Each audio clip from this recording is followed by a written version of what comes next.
no ez dut, kaba hau festako dantzan, jokua pasau dauzutan, ezin gageratuen bertan, goian eta zulotan, abestia 5 minututan, taberna guztia dantzan, azte buruko jokoan, mekaletik udatzen daksan.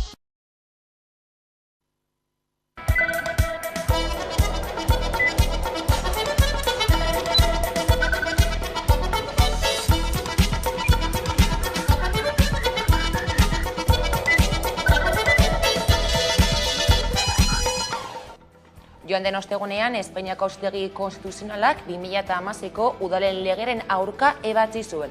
Udalei euskara hutsez aritzeko aukera zabaltzen dien araua ezeztatuz. Sententzia hori bereziki kezkagarria eta larria dela iritzita, goizean, agerraldia egin du Euskalgintzaren Kontseiluak Bilbon. Izan ere, ohartarazi duenez, euskararen normalizazio eta biziberritze prozesuari oztopoak jartzen dizkio, eta herritarren eta udalen erabakimena auzitan jartzen ditu. Eta horren defentsan, Araba, Bizkaia eta Gipuzkoako alkateek, udal hautetziek eta Euskalgintzako ordezkariek agerraldia egin dute Auzitegi Nagusiaren Bilboko egoitzaren aurrean. Eguerdion guztioi, 12ak pasata iritsi da gurean gaur magazinari heltzeko unea. Espainiako Auzitegi Konstituzionalak Araba, Bizkaia eta Gipuzkoako Auzitegi Nagusiak egindako itun bati erantzunez, joan den astean eman zuen ebazpena. Ezeztatu egin ditu Araba, Bizkaia eta Gipuzkoako udal legearen 6.2 artikulua. Hala euskara eta euskaliztunak mespretzen dituela epai hori salatzeko, protesta egin dute Euskalgintzako eragileek, alkateek eta udal ordezkariek. Kontseiluak adierazi du gainera, epaia oldarraldi judizial zabalago baten parte dela. Hizkuntza gutxituak jomugan dituen olatu erreakzionario batean kokatzen dela. Kezkatzen baititu. Bide batez esan, herritar guztien hizkuntza eskubideak bermatzen dituzten hizkuntza politikak direla atzera bota diren horiek. Ezetsi den udal legearen 6.2 artikuluak berariaz jasotzen baitu berme hori. Finean, euskara eta euskaliztunak mespretxatzen ditu epai honek. Eta euskarak normalizazio eta biziberritze bidean etorkizunera begira dituen desafio handiei aurre egiteko moduko hizkuntza politikak indarrean jartzea eragozten du. Hauteskunde kanpaina betean gara eta posta bidezko botoa eskatzeko azken eguna da gaurkoa. Bada atzokoan Euskal Alderdiek egindako agerraldietan, industriaren prekarizazioarekin eta klima larrialdiarekin amaitzeko irtenbideak proposatu zituzten.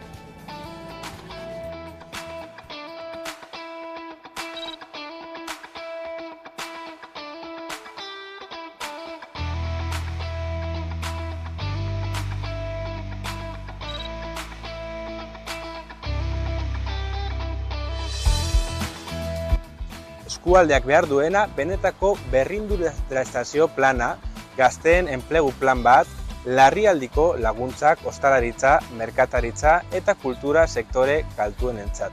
Eta 0 kilometroko produktuen aldeko apustu irmoa, gure saltokiei eta baserritarrei eskualdean bizi ditugun krisi industrial hauek gainditzen laguntzeko.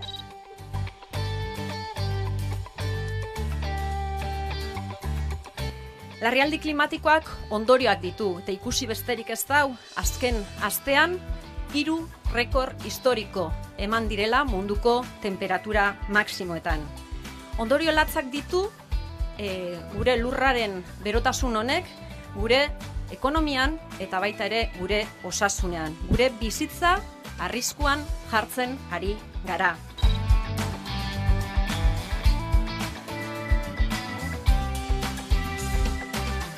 Violentzia matxista. Hori dago, horbe, gogoratu nahi ditut, aurten izandako biktima. Estatu mailan 27 emakume hilda, eta Euskadin 2. Horren kontrabe, burrukatu egin behar dugu, eta horren kontra egongo da Eusko Alderdi Jeltzaleari. Egon gara legez, estatutik kanpo basatirikeriak gertatzen direnean. Ustelaren 23ko emaitza garrantzitsuak izango dira erabakitzeko eskubideari dagokionez. Euskal Herrian eta Katalunian autodeterminaziorako eskubidea eztabaidagai izango da berriro. Izan ere, eskuinak eta ultraeskuinak gobernu usteko aukeren aurrean, zalantzak sortzen dira gai askotan, eta hau ere gaietako bat da.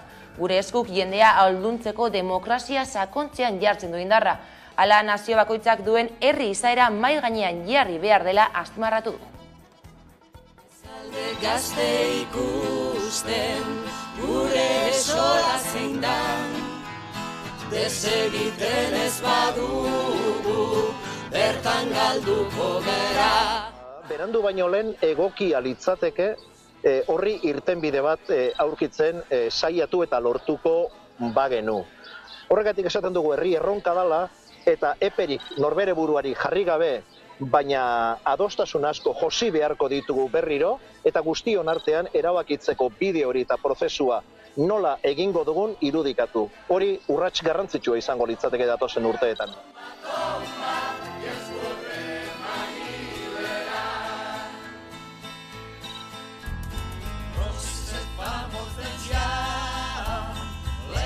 Realitate soziopolitikoa gainontzeko Espainiar estatuan beste puntatakoa da. Gertatu zelako momentu baten gerra zela eta ezabapen demokratikoa.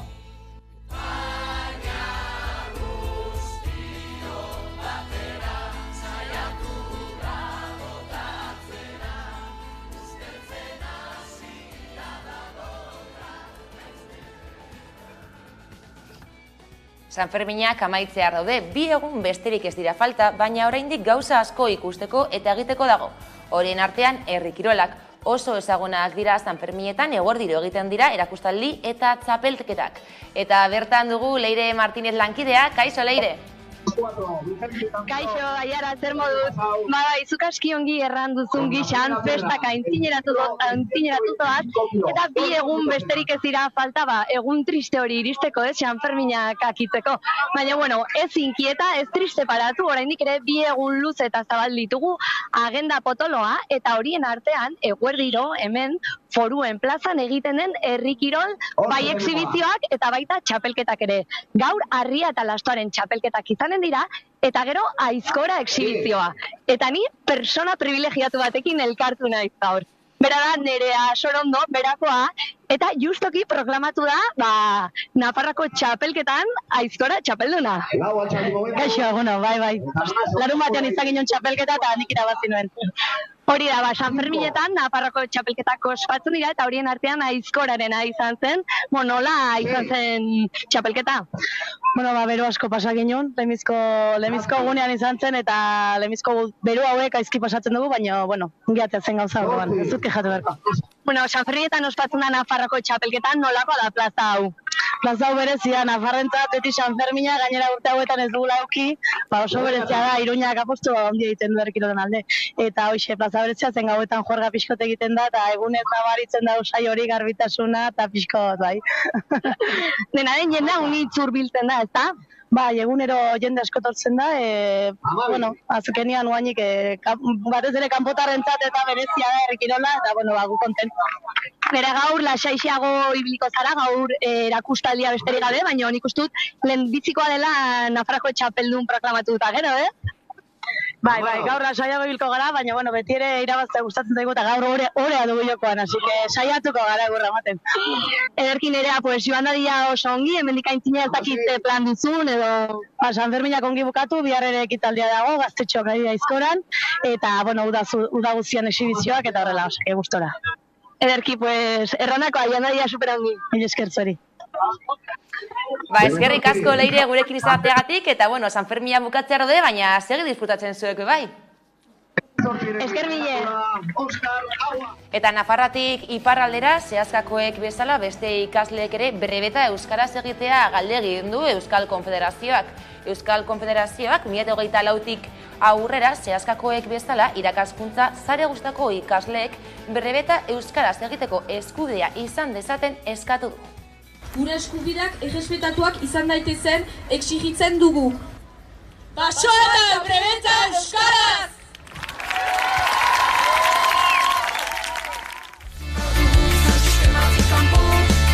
Sistema aldatu beharko.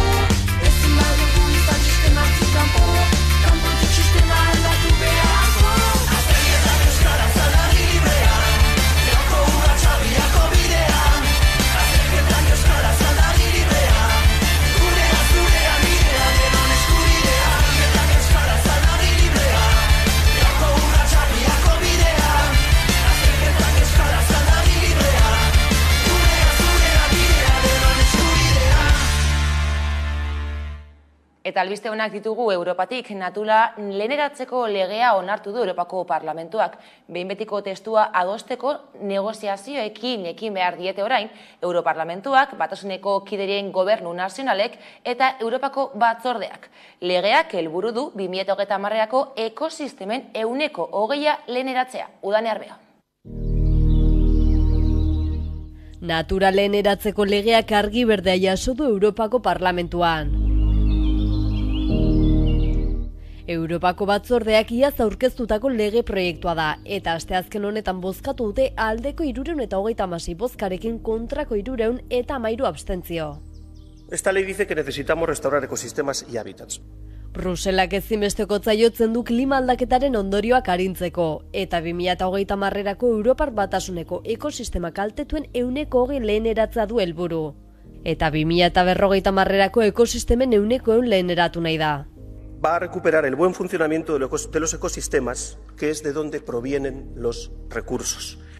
Izan ere Europako batzordearen arabera egoera kaskarrean edo eskasan daude Europar Batasuneko landa eta itsaso eremuen 180 baino gehiago, eta horiek leheneratzeko ezinbestekoa da araudia.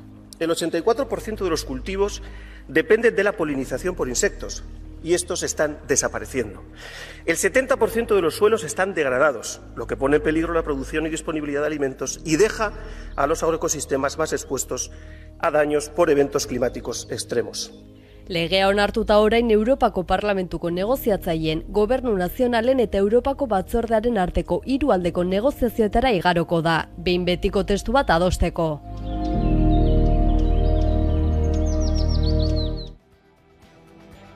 Eta Europatik Gasteizera salto EH Bilduk hauteskundeak irabazi zituen Gasteizen.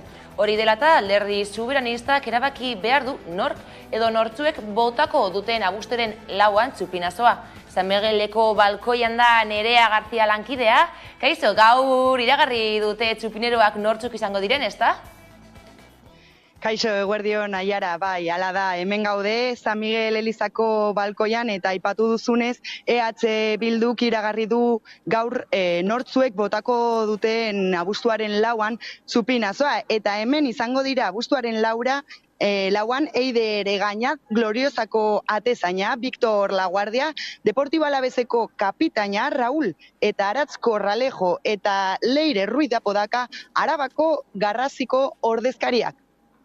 Lasabai plataforma sortu dute Eiotako zinegotzi hoiek Bastidan.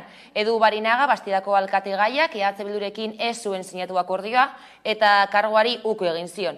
PPek alkatetza lortzeko zehazki. Daniel Garziak kargua hartu ostean Eiotako zinegotziek adierazi zuten alderdia utzi zutela eta plataforma berria sortzen ari zirela. Zer dakigu plataforma horri buruz, Nerea?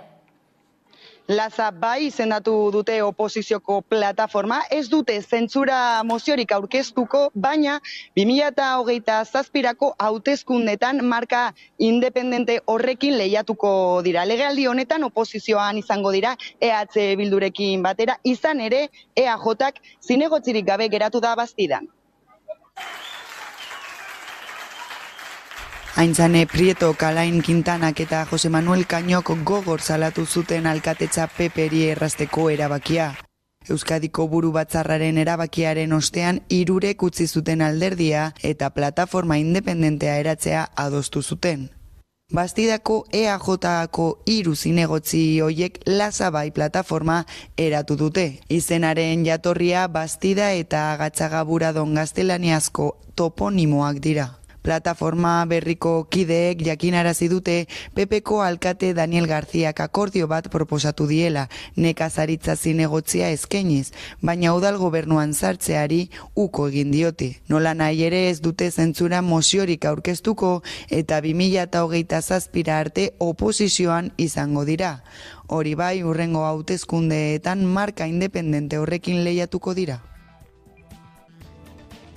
Bestalde, Euskal Abenturaren 4. edizioa uztailaren 1ean abiatu zen Bauletik, eta aiaren amaiera arte Euskalo herri osoa zerkatuko dute gaztek. Araban ohi bezala Añanatik sartu eta Araiatik aterako da, eta gaur gainera Gasteizera iritsiko dira. Bai, eguerdian Mendizorrotzatik sartuko da Gasteizera eta hego ekialdetik inguratuko du Arabako hiriburua. Eraztun berdearen zati bat zeharkatuko dute gazteek eta arratsaldean Salburua Parkeko espeziak ezagutuko eta identifikatuko dituzte. Gero gauean Loserran auzoan lo egingo dute.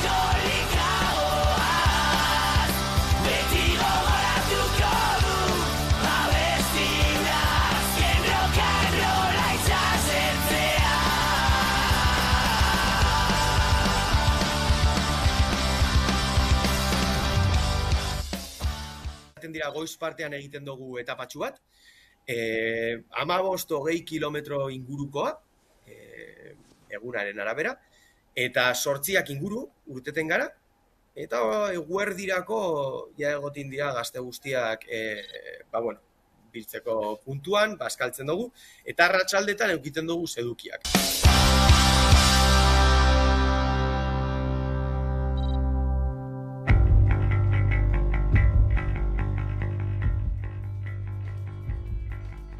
Eta kiroletan, barkatu Nerea, ez zaidala agurtzea. Bueno, Nerea, eskerrik asko gurekin izateagatik. Eskerrik asko zuei, aio. Agur. Eta kiroletan, 3. plazaz-plaza txapelketa antolatu du A2 pilota elkarteak. Iazko formatu bera erabiliko da eta maila handiko 16 pilotarik parte hartuko dute gainera.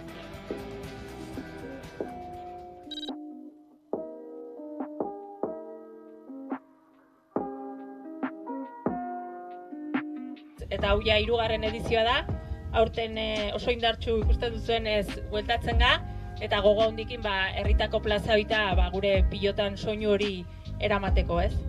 Bueno, txapelketai dagokionez, iaz formato berria jarri ginen martxan, nik uste gustatu zitzaiula eta berezi izan zela atzelari ezberdinekin ibiltzea, eta aurten formato bera erabiliko du.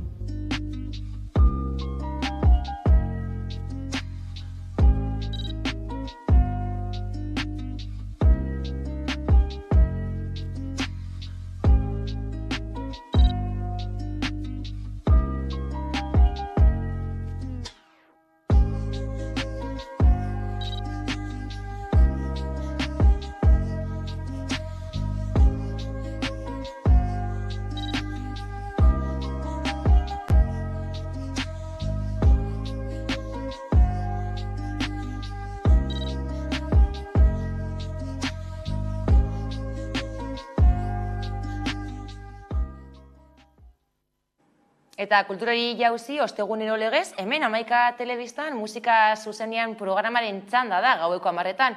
Eta gaurkoan, ETP taldearekin izango da Koldo Otamendi lankidea, eta gaiari heltzeko gurekin dugu Koldo, kaixo, Koldo? Kaixo, egunon. Bueno, nondik ibiliko zara gaurko saioaren grabaketan, eta norekin? Gaurko saioa grabatzeko Arrasate aldean egon ginen, Garagartza auzo ederrean, eta bertan ETP taldeko kideekin egin genuen hitzordua, eta gaur gauen ikusteko aukera izango duzue. ETP taldea dugu gaur musika zuzenean beraz, eta musikalki zein litzateke taldearen deskribapenik edo onena? Bueno, azteko eta bain beraiek definitzen dira musika egiten duten lagun kuadrilla bat bezala, musika talde bat baino, ez? ETP taldea musikalki dator musika urbanoa deritzan musika era horretan, hau da trapa eta ritmo beroak biltzen dituen musika estilo horretan, eta askotarikoa da taldeak lantzen dituen doinuak. Baude kantu traperoak esan bezala, teknokantak ere badira diskoan, rockutxo duten kantak ere badira, baina taldearen izaera da pixka bat islatzen duena errealitate hori, ez da disko jartzaile bat dago atzean, musika jartzen duena mailaren atzekaldetik, eta gero aurrean, 3 abeslari dena ematen. Urtebete du taldeak gainela, okertzen ez baldin banaiz, eta nola izan da talde honen ibilbidea? Beste talde asko bezala, pandemien eman zituzten lehenengo pausoak, hor lokal batean hasi ziren elkartzen eta lehen kantu zirriborroak osatzen, eta gaur egun teknologiak ematen duten banteien bidez, hau da, grabatzeko errestasunak, edozein bere etxean egin dezakela kantu bat, grabatu, editatu eta zintzilikatu sarean, horrela hasi ziren kantuak egiten, eta argitaratu duten Etxepekitz diskoan, gure elkarrizketa egiteko hitzak izan dena, bildu dituzte taldearen lehenengo 10-15 kantuak, ez? Hor biltzen dira Etxepe taldea sortu zenetik gaur egun arte, izan dena, eta hortaz hor ikusi daiteke diskorren barnean taldearen errealitate ezberdinak ere. Eta orain zertan daude, zer daukate eskuartean? Berriki atzo atera zuten kantu berri bat, eta kantu hori sartzen da Etxeperreo diskoaren barnean, esan bezala disko berri batekin dator taldea, disko txiki bat izango da, eta bertan bilduko dituzte azken 6 hilabetetan egin dituzten hainbat kantu. Izenburuak argi erakusten duzu izango da, Etxeperreo izena du diskoak, eta perreo egongo da, dantzatzeko erritmoak izango dira nagusi, giro beroagoak izango dira aurreko lanekoak baino, eta Etxeperen beste moldaera bat, o beste realitate bat ikusteko aukera emango dugu lan horrek. Disko berria, giro beroekin, doinu beroekin, perreatzeko moduko aipatu duzu, orduan imaginatzen dut, uda garaian taldea ikusteko aukera izango dugula, ezta?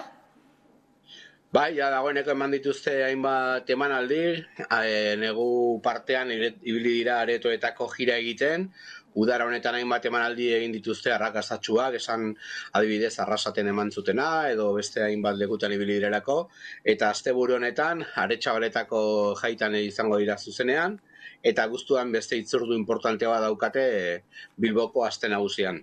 Eta irairitik aurrera hasiko dira taldekideak disko hau zuzena aurkezten, batez ere areto eta lokal txikietako zirkuitu horretan.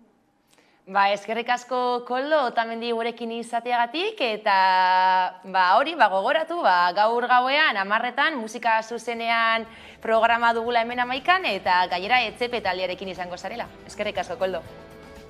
Hoxe da, gaur esan bezala 10:00 denboraldiko azkeneko programa, gu ere oporretara goaz, eta irailean itzuliko gara berriz ere musika talde, bakarlari eta hainbat egitasmoekin berriz ere Euskal Herriko musikaren errealitate islatu hemen Amaika Telebistan. Hori, indarrak hartu da deskantzau, Koldo. Hurrengora arte. Zarongi.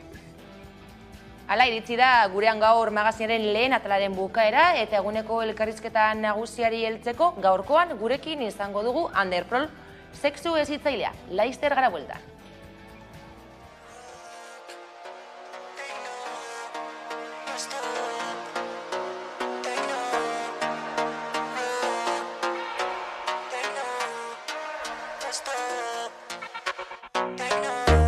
Ni gauian edo rock, baina gero beti techno. No stop, no stop, gaztiak beti techno. Gaztetxean edo rock, baina gero beti techno. No stop, no stop, ez dakit nola itxendon.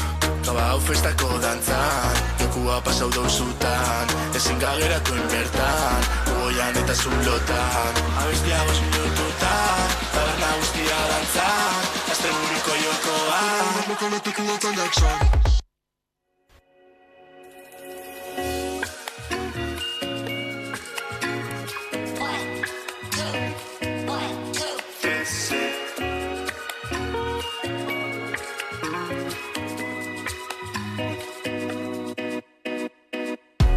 Por la noche, mami, yo te entiendo, pero pasan las semanas y sigue subiendo. Y cuando me dispara ya casi me siento. No me más a la que la costa es el momento. Lo bonito siempre acaba siendo caro. Gracias a ti puedo decir que estoy blindado. Corazón de hierro y un ejército a mi lado. Si siempre sales sola aún estando el día nublado. Dime tú que te pone triste. Entre nosotros el amor no existe. No me acuerdo si algún día me diste. Si siempre vos me dejaban visto. Dime tú que te pone triste. Entre nosotros el amor no existe. Y no me acuerdo si algún día me diste. Si siempre vos me dejaban visto. Cuando me dueles, cuando daño el daño. Siento que ha pasado más de un año y que usted sin dudar.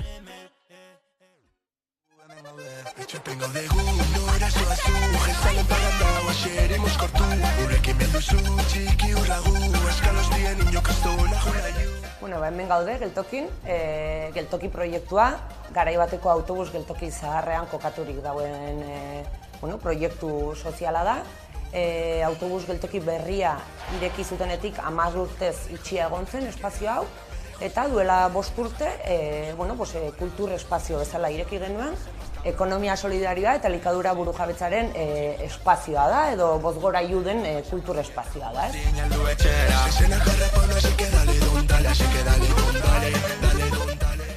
Geltokik 3 arlo ezberdin ditu, alde batetik kultur espazioa, garai bateko lehiatilen zonaldean dagoena, hau bat, da gero beste gune zentral guztia, bertan jarduera ezberdinak egiten ditugunak, kulturarekin lotua daudenak, bertako artistei espazio uzten diegu, kilometro zero, esan dezagun artistetan ere bai, eta gero beste 2 arloak dira denda eta taberna.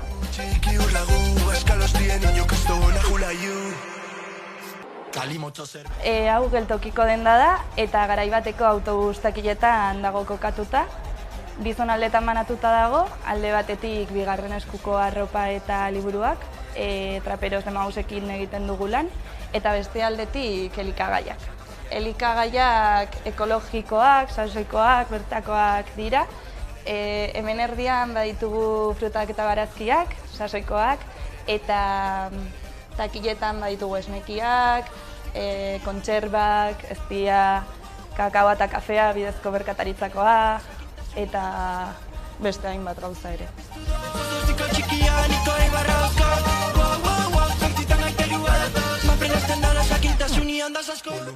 Hemen geltokiko taberna dugu, bizkate gure lan modua azaltzearren, egiten dugu bizkate geltokiko proiektu osoak duen filosofia jarraituz, jarraitzen dira, bizkat logika berean egiten dugu lan. Hau da, produktore txiki sare batekin egiten dugu lan, zeinan beti saiatzen garen bertako produktuak erabiltzen, alden einean sasoiko barazkiak, haragi produktore txikiak eta bar, eta hori, pixkat beti saiatzen gara filosofia horretan lan egiten, pixkat ulertzen dugulako gure ekarpena ere ostalaritza eredu ezberdin batetik egin daitekela, eta horretan dihar dugu, goaz gure bidea egiten gutxinaka eta ongi doa azitzen goaz gutxinaka.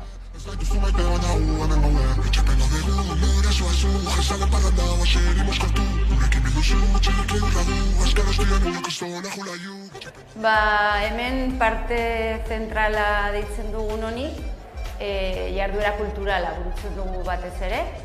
3 takila ezberdin hauetan beti izaten dugu erakusgai artista lokal eta amateurren bat. Eta kanpoko partean batez ere burutzen ditugu aktibitate kulturalek eta gastronomikoak. Beti saiatzen gara pixka bat 2 arlo horiek uztartzen. Egiten dugu, alde batetik eszenatokia izaten dugu, izaten direla hilabetean behin kontzertu ezberdinak, beti dira artista lokalak etortzen direnak. Gero ere egiten dugu gastrosoua eta katak, ekoizletika ora deitzen dugun horiek, eta beti izaten da pixka bat ekartzen dugu ekoizle bat, bertako ekoizle bat, eta ekologikoan lan egiten dutenak. Bere produktua ematen dugu gastatzera, eta uztartzen dugu ere kultura aktibidade ezberdinekin hori gastrotxouan. Eta azkenean gure helburua ez hainbeste produktua ezagutaraztea, baizik eta atzetik dagoen lan guzti hori. Hortan pixka zentratzen gara, eta bai kulturan. Eta gero, gure aktibidadetaz aparte ere, irekia dago beti geltoki, Iruñako elkarte eta talde ezberdinei, beraiek ere hemen bere lekua dute, beraien aktibidadeak proposatzeko gure lan hildo horien baitan dauden bitartean.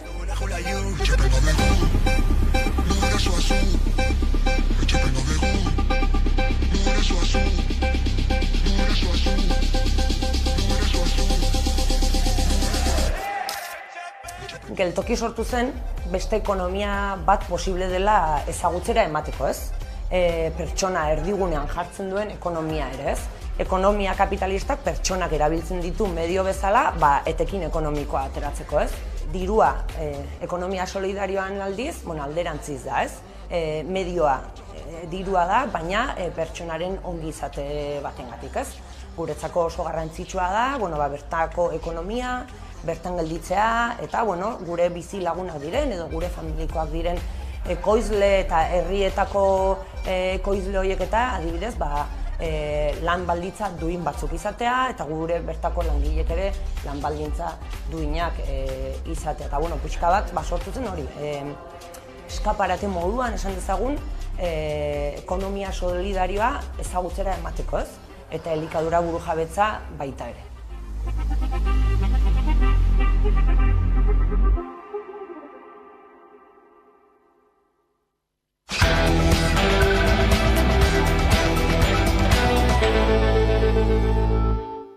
Kaixo berriro eta eguneko elkarrizketa nagusiari ekiteko unea heldu da eta horretarako gaur gurean dugu Ander Prols, sexu hezitzailea. Kaixo, Ander? Kaixo, zer moduz? Sexu hezitzailea zara eta guztiok elkarteko kidea baita ez da. Elkartetik sexu heziketaren garrantzia nabarmentzen duzue. Zergatik da hain ezinbestekoa?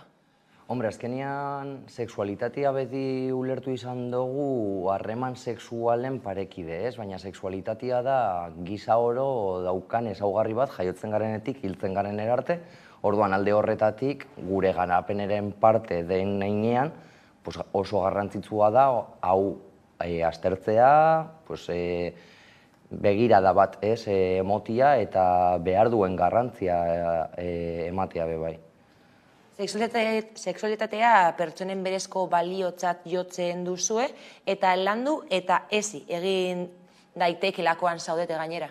Claro, horretan ari gara. Guk hainbat programa ditugu, helburu ezberdinekin, baina guztiak sexualitatearen barne. Beraz, sexuanistasunaren inguruan diharduten programak eramaten ditugun aurrera, baina baita ere sexu heziketa orokorrekoak, basikuena, lanketa egiten dugu gorputz aldaketen inguruan, identitatearen inguruan, gu nortzuk garen eta deskubritze horretan sortu aldiren arazoen inguruan, orientazioaren inguruan, eta azken finean bebai harreman sexualen inguruan. Baina bebai jotzen dugu aniztasun funtzionala eta beste erabatetako gai sozialak, baina beti sexualitatearen ikuspuntu horretatik. Gainera, sexu heziketa guztiontzat da, ez? Soilik nerabeentzat. Batzutan uste baita, nerabeentzat edo gazteentzat omen dagoela zuzenduta soilik. Bai, hor bi ardatz nagusia aipatu dituzu ez, egia da beti sexualitatea edo harreman sexualak lotzen ditugula gazteriarekin, baina horrek daka zerikusi handia edertasunaren kanonen inguruan, zer hartzen dugu erakargarri moduan, zer ez, zer da guapo, zer ez den guapo izatia ez. Eta gero bestalde, nabaritzen dugu, oraindik bebai familietan eta helduen munduan, begirada oso harremanei begira daukagula orduan. Egia da gazteriari uzten diegula harreman sexualak izaten edo ematen du nagusiek ezin dituztela harreman sexualak izan, baina gero ezitzerak orduan edo gaia hartzerak orduan beldur gehien datoz gaztei zuzendutako tailerrekin, oso txikiak direlaren aitzakiarekin edo horrelako gauzekin. Lehen aipatu duzu, ezta? Guztiok elkarteak, tailerrak eta prestakuntzak eskaintzen dituela, zer nolakoak dira? Bai, normalean eskaintzen ditugun tailerrak, programa ezberdinak eraman ditugun aurrean, orduan normalean sartzen gara ikastetxeetan, batez ere gure lan esparrua izaten da Bizkaia, baina Gipuzkoan bebai lan egiten dugu pizkatxo bat, eta eragile oso ezberdinekin, ez bakarrik hezkuntza arloko eragileekin, baizik eta beste mota batzuetako kolektibo edo eragileekin egiten dugu sexu heziketa. Gainera, sexualitatea bizi izateko, sentitzeko eta adierazteko orotariko moduak daude, eta horregatik zuek jorratzen duzu zerbitzu, proiektu eta jarduera bakoitza egiten duzuena, arreta handiz eskaintzen duzu, ez? Hori da, saiatzen gara beti ere espezifikoak izaten. Klaro, gu gure programak diseinatuta ditugu, baina gero pentsa ez dakigu zentro bakoitzean, oraindik sexu heziketa hezkuntza mailan dago bigarren plano batian. Edo ikastetxea, edo irakasle bat, edo gela bat eskatzen digu, edo bestela dago guztiz transversalitate edo deritzogun transversali horretan kokatuta. Horrek zer bermatzen du? Batzuetan garela paraikaidista batzuk, orduan ailegatzen gara zentro batera paraikaidisten moduan, batean gure kurtsoa edo gure txapa sartzen dugu eta listo, orduan, nahiz eta gu programa diseinatuta ditugun, bai saiatzen garela gero epe labur horretan, paraikaidista garen momentu horretan, adaptatzen pizkatzo bat, gelara, gelaren bereizitasunetara.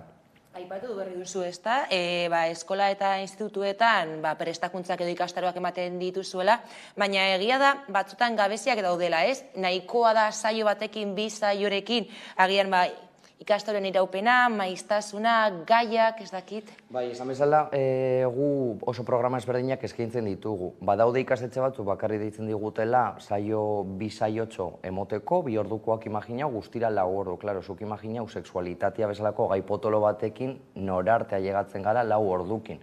Eta oso argi ikusten dugu sexualitatean ezitzea bere emaitzak ematen dituela. Adibidez, udaletxe batzuekin ditugu plan integralak eta sartzen gara sexu heziketa emotera 5. eleatzetik batxir arte.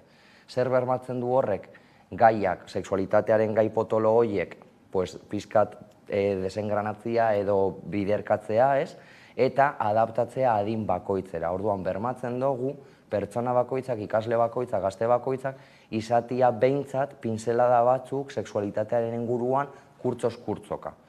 Azkenean, ikusten dugu zelan udaletxe hauetan edo herri hauetan harremantzeko erak, sexualitatea ikusteko erak ezberdinak direla beste herri batzuekin konparatuta. Eta horrek demostratzen du sexu heziketa baliogarria dela eta beharrezkoa.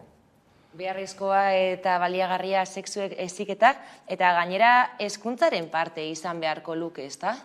Gure ustez bai, gure ustez integratuta edo behintzat kasu gehiago egin beharko genioke. Batez ere gaur egun ikusten eta jasotzen ari garen gorroto diskurtzoen gorakadarekin. Ikusgune Gasteizko LGTBI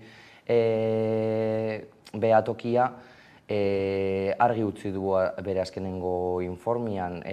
Agian erasoak ez dira inbeste igo, baina gorroto diskurtzoak disparau dira asko, pila bat. Orduan alde horretatik, uste dugu sexu heziketatik asko egin aldela. Ez bakarrik sexu heziketatik, baina bai soluzio posible bat izan daitekela.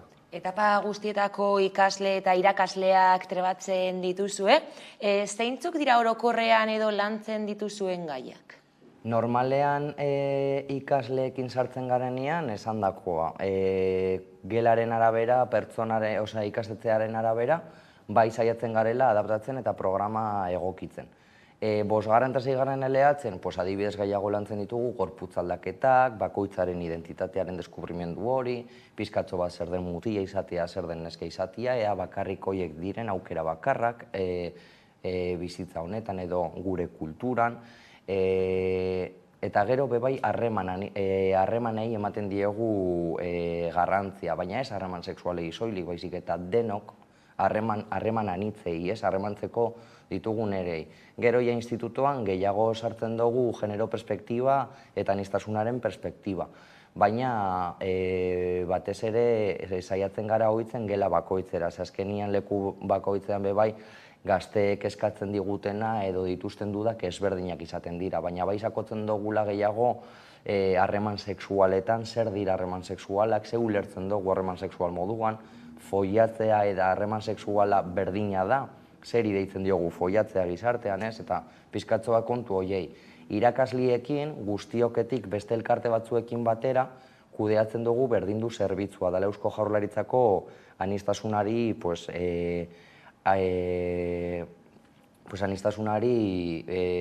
erantzun bat emoteko zerbitzua. Orduan, irakasleekin batez ere egiten duguna da aniztasunaren inguruko tailerrak. Eta udalerrietan edo makrokomunitateetan gainera genero plan integralak ere lantzen eta bultzatzen dituzu, ezta? Bai, egia da leku batzuetan, adibidez eskatu digutela, udaletxea berak nahi dutela heziketa edo genero perspektibarekin sexu heziketa plan integral bat ja esartzeko zuzenian beraien udalerrietan. Orduan hori bebai oso positibotzat hartzen dugu. Gainera, begirada kritikoa sustatzen duzue, sexualitatea naiz generoa berriz planteatzea eta definitzea laguntzen duten ikuspuntuak edo aztertuz. Bai, beti zaitzen gara perspektiba ezberdinak eta batez ere guztio sortu zen LGTBI, anistasunari begirada bat emoteko elkarte bezala eta hau txertatzeko hezkuntzatik, pizkatxo bat. Orduan uste dugu garrantzitsua dela perspektiba guztia kontuan izatia, eta batez ere kalean, egunero, borrokan eta aurrera egiten dituzten kolektibo hauek eta zaurgarriagoak diren kolektibo hauei entzun behar diegu, beraiek bebai klabe asko ematen dizkigute lanketak egiteko orduan eta bizipen eta errealitate batzuk ulertzeko moduan. Aipatu dugu, hezkuntzan ikastoletan edo DBH-en, baina baita udaletan plan integralak egiten dituzuela, baina horrez gain emakume elkartei, familiei eta hainbat kolektiboei ere prestakuntza eta ikastaro horiek egiten dizkiezu, ezta? Bai, adibidez gurasoekin, guraso formakuntzak daude sartuta berdindu zerbitzu horren barruan, orduan askotan baitokatzen zaigula guraso formakuntzak egitea.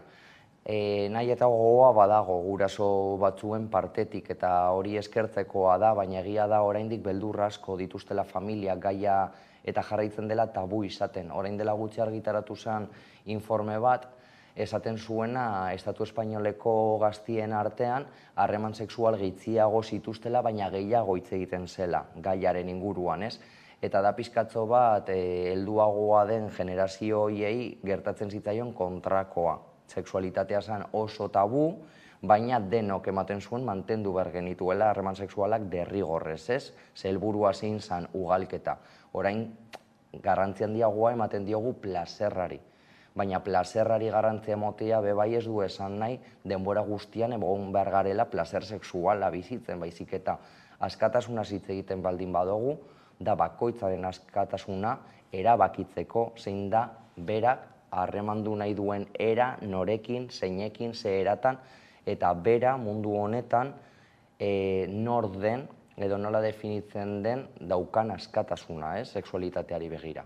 Bestalde, dimentsio afektibo sexuala funtsezkoa da giza garapenean, eta adibidez, gustora izeneko proiektua duzue baita guztiok elkartean, eta azken batean da, anistazio funtzionala duten pertsonei zuzenduta dagoen proiektu bat, ezta? Bai, elkarte barruan ardatzetako bat gustora da, batez ere anistasun funtzionala eta sexualitateari bideratzen dioguna, eta oso lan interesgarriak ateratzen zaizkigu alde horretatik. Anistasun funtzionalarekin bizi diren pertsonen sexualitatea beti egon da alde batean izkutuan, eta lehen estetika hitz egiten genuela, eta zagorputz diren desiragarri zeintzuk ez, beti egon da infantilizazio moduko bat pertsona hauen gainean, eta gu saiatzen gara denon sexualitatea eta denon sexu askatasuna bermatzen, eta hor bai sartzen dira anistasun funtzionala dakaten pertsonak edo bizi diren pertsonak. Eta horrekin hitz egin baina familiakoekin hitz egiten duzu, askotan aipatu duzunez, ez?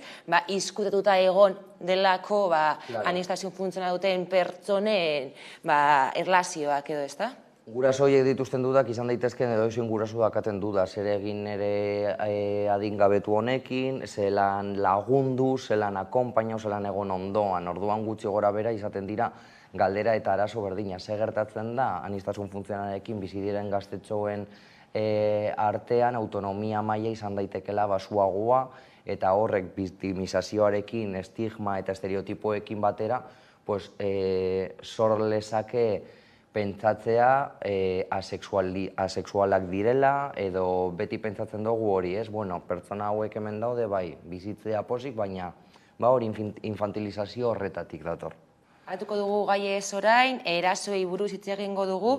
Adiz goiztierren hezkuntza afektibo sexuala eskaintzea dagakoa sexu indarkeri kasuak edo detektatzeko? Ez dakigu gakoa daiteken, baina lagunduko luke asko, baina ez dago bakarrik gure esku eta sexu hezitzaileen esku, baizik eta gizarte osoa pentsatu behar du honetan, eragile feministei entzun behar die, eta garrantzitsua da heziketa feminista batean, edo heziketa feminista izatea, bebai, alde horretatik. Eraso matxistak behintzat, eteteko LGTBI-fobiaren inguruan pizkatxo bat berdina. Erasoak ekiditeko teoriarekin ez da nahikoa, joan behar gara bizipenetara. Zergaitik pertsona bat garatzen du kolektibo batentzan edo aurkako gorrotoa. Edo zergaitik ni harremantzen naiz emakumeekin era honetan, edo bestean. Egia da, lagunduko lukeela, baina nire ustez ez da modu bakarra. Ondorrioko eraso matxista, San Ferminetan 20 baino gehiago izan dira, festa giroan guztiak, orain uda garaian gaude, badakigu zer gertatzen den askotan uda garaian, nola irakurri gertara hauek? Nola irakurri, nire ustez begira, askotan pentsatzen da, gorroto diskurtsoen gorakada datu negatibo bat dela, baina nik pertsonalki uste dut oso ondo egin dugularen erantzun bat dela. Hau da, edozein aldaketa soziala dakar kontraerantzun bat, eta gainera normalian izaten da radikalagoa eta potenteagoa. Orduan, feminismoak oso ondo egin du, oso ondo egin du. Emakumeak antolatu zari, emakumeak oholtzara eta aurrean atera dituzue pairatutako eraso guztiak eta opresio guztiak, eta gainera erantzun bat eskatu duzue. Eta zein izan da erantzuna, feminismoaren instituzionalizazio bat iritzi da eta bar, baina bebai kontradiskurtso hori, antifeminista den kontradiskurtso hori. Orduan, nire uste zein izan behar da hemendik aurrera pausua, gizonak mugitu behar gara, gizonak erabaki behar dugu ze alde gauden, ze aldeetan gauden. Oinartez egin dugu begiratu, eske emakumeak esan dabe, beraiek izan behar direla protagonistak, orduan hobeto ez dute zer egiten. Ez da hori. Emakumeak jarraitu behar dabe protagonistak izaten borroka honetan, baina gu bebaizo zer egin behar dugu. Bestela hau ez da inoiz aldatuko. Erasotuak gero eta gehiago dira adingabeak, eta batzuk diote horrek pornografiarekin zerikusia duela. Nire ustez arazoa integrala da, sistemikua. Sistema patriarkal baten azpian bizi garen heinean ezer ez da aldatuko. Pornografia patriarkala da, baina edozein esparru patriarkala den moduan. Pornografia bere definizioan zer da, bakoitzaren plazerrerako sortzen diren erudi erotikoak. Definizio horretatik inork ez luke esango ala, pornografia txarra da, baina egia da sortzen den pornografia mainstreama gehien kontsumitzen dena eta ailegatzen dena gure semialaben edo gaztetxoen mugikorroietara izaten dela pornografia oso matxista, non emakumeen eta gizonen arteko harremanak oso bortitzak izaten dira emakumeekiko, eta bebai sexualitatea edo sexu harremanen ematen den eredua ez da bat ere positiboa, komunikazio eza, gorputz estetika oso zehatzen irudikapena, komentatuta bezala beraien arteko, pertsonaien edo protagonisten arteko harremantzeko erak, ze praktikak egiten dituzten, edo eramaten dituzten aurrera, eta orduan, pornografia txarra da, pues bueno, depende. Futbola txarra da, pues bueno, entretenimendurako, kirola da, eta bar, baina baditu bere dinamikak eta baditu bere gauza kritikableak, zelan ematen diren, eta bar. Pues pornografiarekin ere ustez gertatzen da pizkatxo bat berdina. Pornografia patriarkala baldin bada txarra izango da, baina egia da, adibidez, badagoela pornografia feminista baita ere. Posporno, existitzen dira pornografia feminista, existitzen dira mugimendu asko eta pertsona askok lantzen ari direla sexualitatea beste era batean. Eta gainera, pornografia goiztiarren erabilera horrek, askotan eragiten die gaztei, rol horiek euren erlazioetan egitea, hartzea rol horiek. Eta, nola eragiten die gaztei, eta ez dakitzuek zuen ikastaroetan pornografiaren inguruan hitz egiten duzue edo zehazten duzuen gai hori. Bai, institutuetan batez ere pornografia agertzen da gure tailerretan guztiz, eta egiten dugun lanketa da oso simplea, da aztertzea zuretzat zer diren harreman sexualak, eta horren ostean ikustea ea hori ematen den pornografian. pues esan bezala, non dago komunikazioa, non dago debarreak, non dago zaintza, non dago maitasuna, non daude lastanak, ez? Helburu bakarra pornografian da mutila korritzea eta listo, jakulatzea. Eta ja ez da, praktika bakarra koitozentrista.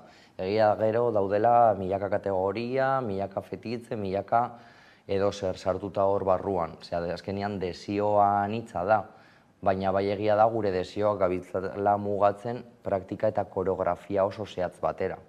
Zentroetan gainera, agian zaila da batzutan nerabieekin hitz egitea ez dakite, galdera da, ze batzutan nerabeek uste dute denetarik dakitela edo, eta nola ulertarazi, badagola gehiago. Bai, egia da guk egiten dugu aniztasunaren tailerrak, nik egiten diet galdera bat hasi baino lehen tailerra, eta galdetzen dietea pentsatzen duten askeak diren, guztiz askeak diren. Eta, klaro, zu pentsa nerabezaroa, ez? Beraien identitateak eta nortasuna eta pentsatzen dutena goraipatu eta errefortzatu behar da beraien seguritatea gaitik. Oso etapa kuriosua da eta garrantzitsua. Orduan, klaro, erantzuna orokorrean izaten da, bai, klaro, goazkeak gara, nik egiten dut nahi dudana, ez? Orduan batean egiten dugu dinamika bat, nik esaten diet begiak izteko eta kontatzen diet historio neutro bat, non bi pertsonai neutro, nik ez dut generorik aipatzen ez da ezaugarririk, txosna batian elkartzen dira eta amaitzen dute leku batian harreman sexual bat izaten. Orduan, begiak irekitzerakoan ateratzen ditut estadistikak eta esaten diet. Bale, zuetatik nor pentsatu du lehenengoa zela mutia eta bigarrena neska, edo zirela heterosexualak. Nor pentsatu du beltzak zirela, nor pentsatu du aniztasun funtzionalekin bizi direla, transak direla. Eta horrelako galdera asko. Eta zenbakiak estadistikak dira oso argiak, beti agertzen dira 0tik, pues jo que sea 10-tik 0, 10-tik 3, 10-tik tal. Eta orduan galdetzen dira, pues askeak izateko, zelako berdin pentsatzen dugun danok, ez? Eta orduan bai saiatzen garela beraren irudikapena eta pentsamendu kritikoa bebai garatzea. Azkenean oso garrantzitsua da, pues ez saltzea. Asko gorroto diskurtso horiek, aurkitzen ditugunak edo gorakada hori, ez dator nerabe bate bat-batean okurritzen zaiolako.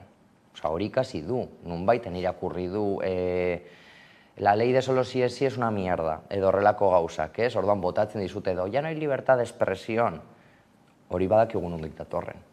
Badakigun entzun dugun hori. Eta batian dago gure geletan, gure hauletan. Osea, orduan, ikusi beharko dugu ez, edo esitu beharko dugu, mezu horiek etxeetan agertzen direnean, agian komentarioaren bat egin behar dugu. Edo agian horrelako gauzak ikusten ditugunean, zehozer ez hitz egin behar dugu gure seme alabekin. Ez da bakarrik, eukiko dute sexu heziketa tailerra, lau ordutzo aurten eta listo. Ez da nahikoa, horregaitik dinot arazoa handiagoa dela. Sexu heziketarekin, sexu heziketa integral bat lagunduko lukeela, guztiz. Baina nire ustez ez da erantzun bakarra. Gorroto delituak aipatu dituzu, pertsona guztien sexu eskubidea eta askatasuna defendatzen du guztiok elkarteak, eta bereziki gainera LGTBI kolektiboarena, ez da? Hori da, bai, saiatzen gara, esan bezala, bere hasieratik saiatu da LGTBI kolektiboari erantzun bat emoten, edo behintzat perspektiba hau ez, aniztasunaren perspektiba esartzen geletan. Horregaitik, lortu genuen berdindu zerbitzua beste elkarte batzuekin aurrera eramatea. Eta alde horretatik bebai batzutan saiatzen gara beste programa ditugu bebai aniztasunaren inguruan. Eta LGTBI legea aldarrikatzen duzue, zergatik uste duzue hain beharrezkoa dela LGTBI lege hori? Bueno, egia da oraindik ez 2011an onartu zela gutxi gora bera translege Euskal Herrian eta aurrera pauso oso handia izan zen, adibidez oraintze onartu dela Estatu Espainolean translegea, hain polemiko izan den translegea, komunitate autonomo erkidegoetan ja pila bat onartuta zegoazela eta ez dugu inoiz arazorik euki edo komentatzen zituzten arazo guzti horiek, baina bai egia da LGTBI lege integral bat lagunduko lukeela kontabilizatzen zenbat eraso dauzen adibidez Euskal Herrian erantzun emon eraso hauei eta diseinatzen politika publiko eta integralak benetan efektiboak gorroto honi guztiari aurre egin ahal izateko. Eta bukatzeko, Ander, hauteskundeen atarian gaude, ez dakigu ze gertatuko den, gorroto delituak aipatu ditugu, erasoak baita ere, nola eragin aldigute hauteskunde hauek?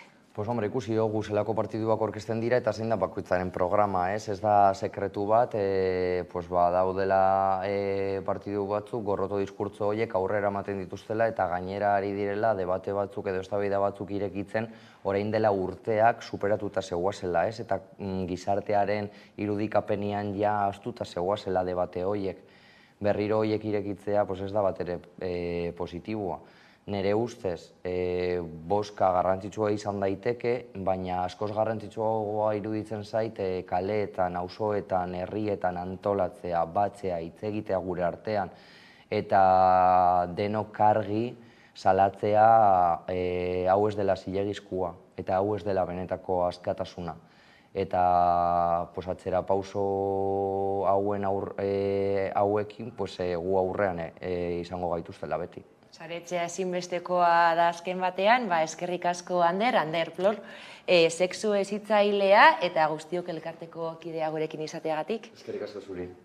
Eta orain tarte bat eta jarraian izango gara bueltan eguneko solasaldi nagusiarekin.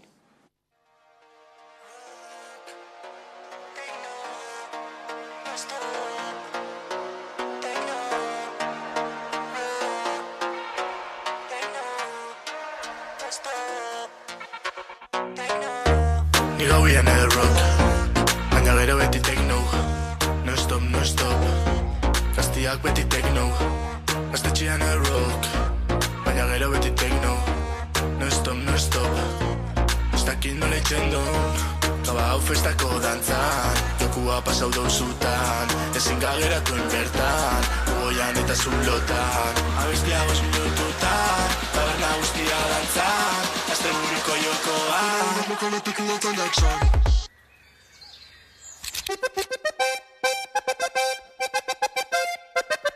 Gozategi, que lo que.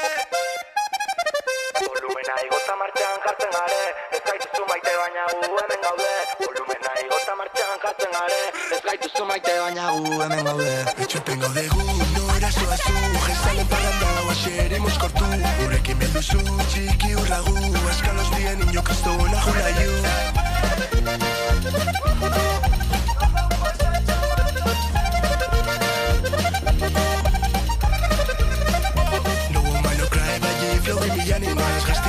Baina buruza borruari ja Minita txekeatzen da berri joseatzen Enaz jazten karuna zure posa marrazten Zuten su versión hoy nace el más cabrón Esto zu lertzen así que hor konpon Txikitatik batera petardokin kalera Jaixak hasi eta gu ezin heldu etxera Zezenak arrapano así que dale don dale Así que dale don dale, dale don dale Y egun hau itzarri tragos en el jaizal Así que dale don dale, dale li don dale Wow, wow, wow, zaziria pestido Zuziko txikia niko ibarrauzko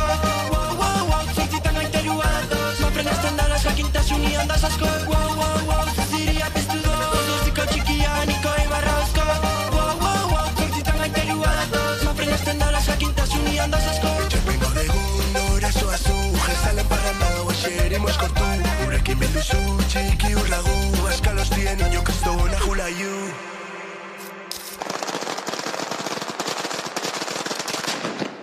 Cali mucho cerveza, buruan puti vuelta Etxetik eten eta etzinator de vuelta Zerruan atazko gainetik txiri vuelta Elitan ibarrezka lokartzez haueteta Entzute su versión hoy nace el más cabrón Esto zu lertzen así que hor konpon Txikitatik batera petardokin kalera Jaixak hasi eta gu ezin heldu etxera Zezenak garrapon así que dale don dale Así que dale don dale, dale don dale Y egun hau itzarri tragos en el jaizal Así que dale don dale, dale li don dale Wow, wow, wow, zaziria piztudo Txikia niko ibarrauzko Wow, wow, wow, zortzitan gaiterua datoz Maprenazten dala jakintasuni handaz asko Wow, wow, wow, zaziria piztudo Zuziko txikia niko ibarrauzko Wow, wow, wow, zortzitan gaiterua datoz Maprenazten dala jakintasuni handaz asko Volumena igota martxan jartzen gare Ez gaituzu maite baina gu hemen gaude Volumena igota martxan jartzen gare Ez gaituzu maite baina gu hemen gaude Etxepengo degu, nore zuazu Jezalen parranda guaxerimos kortu Gurekin belduzu txiki urragu Askalos dien niño kristona julaiu Etxepengo degu, nore zuazu Etxepengo degu, nore zuazu Nore zuazu, nore zuazu Etxepengo degu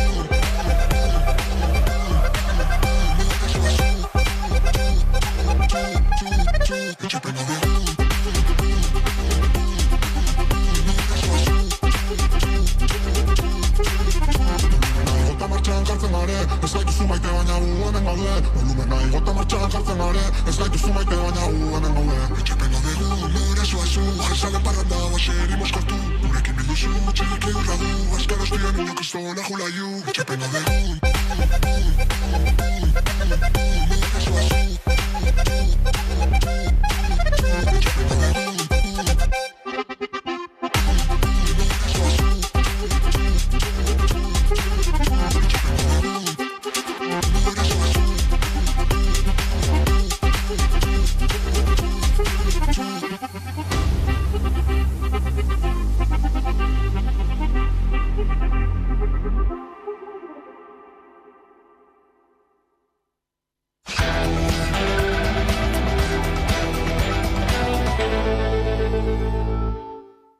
Kaixo berriro, ordu batak dira eta iritsi da eguneko solasaldiari tartea irekitzeko unea eta horretarako gaurkoan gurekin ditugu Arantza Gutierrez eta Miguel Aizpuru. Eguerdion bioi?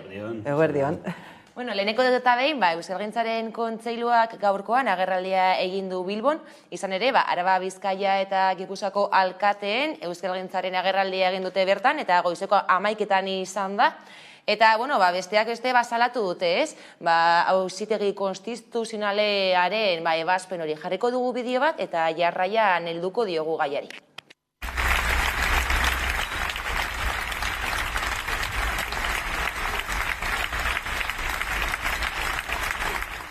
Kezkagarria eta larria iruditzen zaigu sententzia euskararen normalizazio eta biziberritze prozesuari oztopoa jartzea delako. Helburu horren alde udaletatik bideratzen diren hizkuntza politikak guztiz mugatzen baititu.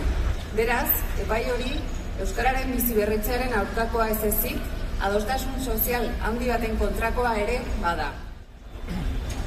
Euskara gure hizkuntza da, gure hizkuntza ofiziala. Euskara gure altxorra da, guztion altxorra. Horrexegatik, euskarak ez du merezi sententzia epai honek suposatzen duen alde batetik ideologizazioa eta beste alde batetik mespretzua. Euskararen kontrako erasoa izateaz gain, autogobernuaren aurkako erasoa ere bada. Horrek beraz, behartzen gaitu gogoeta bat egitera, bai euskararen garapena bermatu nahi baldin badugu eta euskararen etorkizuna, euskal hiztunon etorkizuna bermatu nahi baldin badugu. Irudietan ikusi dugu, ezta? Sententzia gainera hori salatu dute, erabat kezkagarria eta larria dela iritzita, eta gainera Kontseiluak adierazi du, epai hori oldarraldi judizial baten parte dela, ezta? Ez dela bakarrik joan den astekoa izan, jarraipen baten kontua dela. Bai, ados nago, ez? Reflexio horrekin argi ikusten dut epaitegietan estrategi, ezagit koordinatu bat edo dagoela, eta azken hilabetetan, sententzia asko ikusi ditugu bide honetan, euskararen kontrako bide horretan, hainbat arlotan, baina batez ere arlo instituzionalean, eta azkenean, hemen, danok dakiun bezala, eskubideak urratzen dira, eta, Euskal Herrian egindako legeak kolokan jartzen dira, ezta? Gero, gaurko ekitaldiari buruz, eskertzen da, erantzun instituzional bateratu bat ikustea, eta hor, instituzioen partetik, ez dutela amore emango edo, baina faltan bota dut gaurkoan Gasteizko alkatearen Maider Etxebarriaren presentzia, ikusi ditugu Bilboko eta Donostiako alkateak, eta udalerriei garrantzitsuenen alkaten presentzia, baina justo Gasteizko gure hiriburua, simbolikoa iruditu zait bere Etxebarriaren falta. Nik erantzun bateratu bat eman behar dela, baina ni harritu nau ikuste hor alkate batzuk, adibidez, Bilboko alkateak, ze nik adibidez Bilboko udalarekin izan ditudan komunikazio batzuekin ez didate bermatu euskeraz egiteko aukera, erdera utzean bidali dizkidate bitan beren notifikazioak, eta euskeraz eskatu danean ez didate erantzun esan ez euskeraz egiteko. Egia da, esan zela batzuk lehenago, baina egia da, batzuetan ikusten dut erantzun bateratu bat eman behar dela, bai, baina batzuetan ikusten dut ere hipokresia pizkat badagoela. Beitu ere ikusten dut orain Getxoko alkateare bai, eta ni Getxon bizi naiz, eta adibidez, salaketa bat jarri nahi dudanean udaltzaingoan, arazoak izan ditut euskeraz jartzeatik. Beraz, bai, nahi dut euskalduna nahi zen einean nire eskubideak bermatzea, baina beti. Eta ez bakarrik, gure altxorra da euskera, bai, baina gure eskubidea ere leku guztietan, momentu guztietan erabiltzeko. Eta orduan nik ere harritu nau hori ikustea, egia da, falta direla alkate batzuk, baina beste alkate batzuk jarri direla lehenengo lerroan, ere ikusi beharko lukete berrira begira, ea ere haien, herritarren, haiek dauden herriko biztanleon eskubide horiek bermatzen diren. Eta ez da beti horrela, ez? Eta, bueno, hori tamalez. Eta ere bai, hau da, nolabait epaiketetan ikusten ari gara sententzia asko euskararen kontra, eta ikusi dugun nola beste lanpostuekin ere gertatu dela, ez? Eta beti, bueno, nolabait euskara, eskubidea daukazu ezagutzeko, baina ez da derrigorrezkoa, eta badirudi ez dakit euskalduntze prozesuaren 50 piko urte bete direnean, oraindik ere, eskatzen digute, ea zer nahi duzun mediku on bat, mediku euskalduna, irakasle on bat, irakasle euskalduna, eta ikusten ari gara gainera. Debate hori gaindituta geneukala pentsatzen genuenean, momentu honetan berriro ere ekartzen ari direla epaitegietan eta gainera ez direla defendatzen ze. Izan behar zela leku instituzio guztietan, guztietan, euskaldun moduan hartatuta izateko euskaraz. Eta ere bai, beste hizkuntza batzuetan, ere bai, ez, gaztelania ofiziala denez ere bai, eta ere hasiko beharko lirateke beste hizkuntza batzuk sartzen, ze gero eta anitzago da hizkuntzaren aldetik ere gure herriak, ez? Eta ez gaztelaniarekin ez dira konpontzen, edo ez dira pertsona guztiekin harremanak bermatzen. Garbi dago, euskaraz egiteko eskubide hori bermatu behar digutela, baina askotan bai ikusten da, adibidez, instituzioetan jartzen dutela kartelak edo hemen euskeraz, eta gero jotzen duzunean euskara egitera, eurek gazteleraz egiten duten. Orduan bai kartelak jarri, baina gero egunerokoan bestelako kontua gertatzen dira. Claro, hori ezin da izan horrela, ez da, Arantxak ondo esan du, ez, egia da, 50 piko urte pasa dira, eta oraindik ere ez daukagu, bermatuta atentzio hori, ez, euskara, ez da egia da, administrazio askotan, dirudi esaten dutela, hori bermatuta dagoela, baina, gero, praktikan zu juten zara, ezagit, ventanilla batera, eta beti, lehenengo aukera, ez, funtzionarian aukera, gaztelania da, ez, eta askotan, saiatzen zara euskaraz eitzen, eta ez da, erantzuna gaztelania ez da, egia da, ez, eta oso kontu zibili behar dira instituzioetan, administrazioetan, horrekin nik esango nuke, birpentsatu behar direla politikak, eta, diru gehiago inbertitu behar da, hizkuntz politikan, egin beharko da, ez da. Eta gero ikusten dodana da, atxera pausu handi baten arriskua, ez da. Orain ikusi dugu tribunalen partez, baina ikusi beharko dugu gertatzen da Espainiar estatuan 23an, ez, eta zenolako gobernua ikusten dugu Moncloan urrengo legealdian, zen, eta atxera pausu horiek asko izugarriak izan aldira PP eta Voxen gobernu batekin adibidez, ez da. Orduan esango nuke, hori gertatzen bada, garai nahiko kaskarrak etorriko direla, eskubide linguistikoen arloan. PSOEk Elkarrekin Podemoseko gobernu batekin horrelako epaiak jaso baldin baditugu, ezin dugu, ez da, imaginatu zer gerta daitekeen. Baina epaiak dira, nolabait da potere judiziala. Behar bada, potere judizialean ez da egon, ez?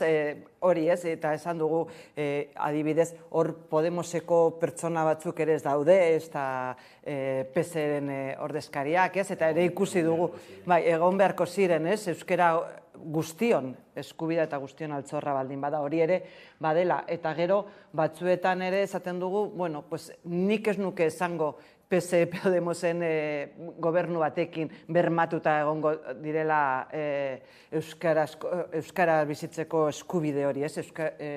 Hizkuntza eskubideak tamalez ikusi dugu ez dela horrela izan, eta ez dagoela bermatuta, ez? Eta gainera, administrazioan lan egiten dugunok askotan ikusten dugun nola lehenengo testuak izaten dira gaztelaniaz eta horretik gero itzultzen direla euskerara. Bai eskaintzen dira kanpora begira edo izan behar dela, legez horrela izan behar delako egiten dela hori euskeraz egiten direla, baina lehenengoan funtzionatzen dela erderaz, ez? Eta hori ikusten dugu adibidez unibertsitatean euskaldunak, nolabait demu euskalduna izan daitekena, askotan ere gertatzen zaigu euskeraz jasotzen ditugula gauza batzuk, baina nola lan tresna izaten dela gaztelania. Eta, bueno, bagarela askotan pertsonak hori bultzatzen dugunak, ez?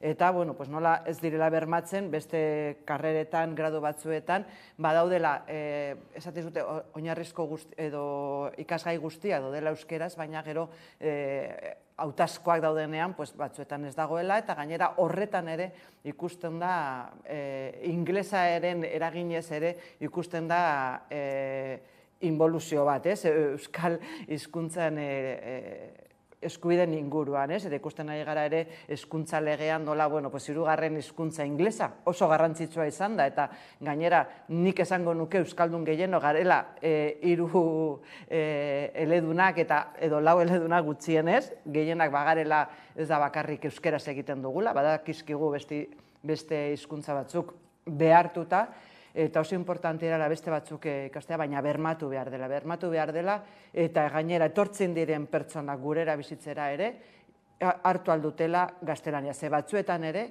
ez da euskara, ze batzuetan bakarrik bermatzen zaiela gaztelania ere etortzen diren herritar berriei. Bai, egia da ez, horrekin ingelesaren indar horrekin, nik uste dute erronkasko dauzela esen, eta gero eta mundu globalago batean bizi gara, teknologia berriekin, sare sozialekin, berdin zait mugikorrekin, edota Netflixa ikusten, eta mundu horretan, euskarak leku bat egiteko edo gero eta komplikatuagoa da, eta horregatik, nik esango nuke administrazio eta instituzioen partetik indartu behar direla hizkuntz politikak, eta mundu guztiak ikusten du Netflixa, adibidez, Netflix egon behar da bermatuta euskarako puru bat, edo gutxienez subtituluak euskaraz, ez dakit, ekoiztin diren serie eta filmetan, edo eta sare sozialetan ere, egia da oso zaila dela hor kompetitzea, zen eta bi hizkuntz oso indartsu dauz, gaztelania, frantsesa eta ingelera bebain noski, eta horrekin mundu horretan sartzea zaila da, baina saiatu behar gara, zen eta bestela, gero eta aldeku txikiagoa edo eukiko du euskarak. Beste gai bati helduko diogu orain, Save the Children erakundeko Espainiako presidente berria da Pilar Calzada, eta gainera berak ondo ezagutzen du erakundea, patronatuko kide eta azken 3 urteetan presidente ordea izan delako, eta gaiari heltzeko pantailaren beste aldean dugu Pilar Calzada. Kaixo, Pilar? Kaixo, eguerdion. Save the Children erakundeko presidente berria zara, nola heldu diozu ardurari? Ilusia handiarekin, hori lehen da bizi, ardura handiarekin ere bai, eta, une honetan, honek esan nahi duen guztiaz apurka-apurka jabetzen, ezta? Aipatu duzun bezala erakundea aspalditxotik ezagutzen nuen, aginte organoetan nolabait esatearren urte batzuk egin ditut, 7 urte edo, baina, ardura maila desberdinetan, hasieran bertan Euskal Herrian egiten dugun lanaren gaineko ardurarekin, gero azken 3 urte hauetan lehendakari orde ere izan naiz, eta oraintxe tokatu da, beste jauzi txiki bat egiteko unea. Presidente berria orduan eta zeintzuk izango dira hemendik aurrera lehentasunik garrantzitsuenak? Lehentasunak finkatuta ditu gure erakundeak, helburu oso argi batzuk ditugu epealdi honetarako, nire agintaldia, nolabait esatearren, hitzak ez dira zehatzenak, baina tira ulertzen da. Nire aldi edo presidentzialdia 3 urtekoa izango da, eta tarte honetan gure buruari jarri dizkiegun helburuak eta lehentasunak dira gure erakundearen jarduteko ardatz nagusi horiek. Lehendabizi, bertan egiten dugun lanean aldaketa positibo eta iraunkorrak sortu nahi ditugu, aurren eskubideen defentsan aparteko eragina izan dezaketen esparruetan. hitz egiten ari gara, haur pobreziaz hitz egiten ari gara, bestelako eskubideen urraketaz, baina bereiziki orokorrean hitz egiten ari gara haur zaurgarrien egoeran dauden oinarrizko, gabeziez. Hortan, guk zuzenean lan egiten dugu, lan asistentziala egiten dugu, baina lan asistentzial horrek helburu bat dauka. Aldaketa horiek proposatu ahal izateko evidentzia jasotzea eta gure intzidentzia lana egitea, aurren eskubideen defentsan eta aurren bizi baldintzetan zerresana eta zerregina duten erakunde eta eragile guztiekin. Hori alde batetik eta gero bestetik kontuan hartu behar da nazioarteko erakunde bat garela, 120 bat edo lan egiten du. Berta ere ziki aur zaurgarrienekin egiten dugu lan eta bai emergentzia zein lankidetzarako proiektuetan lan egiten dugu eta hori ere zoritxarrez mundua dagoen egoeran egonda lehentasuna izango da dudarik gabe. Eta azken batean oraindik ere asko gelditzen da aurren eskubideen defentsan, ezta? Asko, ez dakit benetan ohartzen ote garen, aurren eskubideen defentsa esaten dugunean zer esaten ari garen, ezta? Izan ere, aurrak gure gizarteetan bigarren mailako herritarrak dira. Adinez txikiak dira eta adina dela medio diskriminatuen dagoen populazioaren segmentua da, ezta? Ikusi ere, ez ditugu ikusten ezpada, guk aldez aurretik aurra izatea zer den edo uste dugun horretan. Oso nekez ikusten ditugu sufritzen ari diren aurrak. Aur pobretzian murgilduta dauden aurroiek ikusi ere ez ditugu egiten. Ez dakigu edo jakinda ere ez daude gure kezka sozialen, justizia sozialeko kezken artean. Ez ditugu ikusten esate baterako violentzia sexuala pairatzen duten aurrak. Ez ditugu ikusten gurera laguntzari gabe iristen diren aur migrari horiek esate baterako. Asko dago egiteko eta lehen da bizikoa ikusgarritasuna ematea da.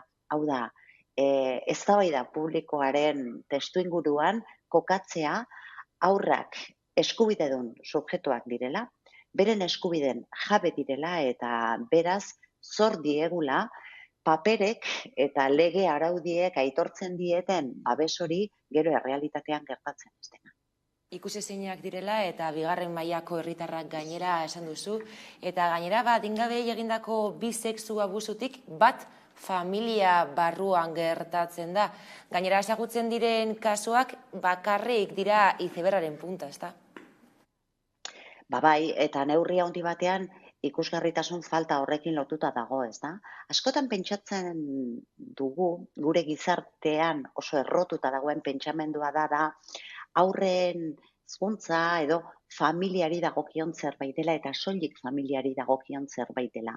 Eta horrek impunitate espazioak sortzen ditu. Piskat, banandu egiten gara zerbait partikularra da. Bakoitzak bere etxean egiten duen zerbait dela aurren hezkuntza hori edo hori uste izaten dugu. Aurren eskubideak gainerako eskubide guztian bezalaxe, eskubide politikoak dira. Hau da, babes kolektiboa da. Eta impunitate espazio horietan gertatzen da, esate baterako, oraintxe aipatu didazun, violentzia sexu abusuen auzi eta drama hori, ezta?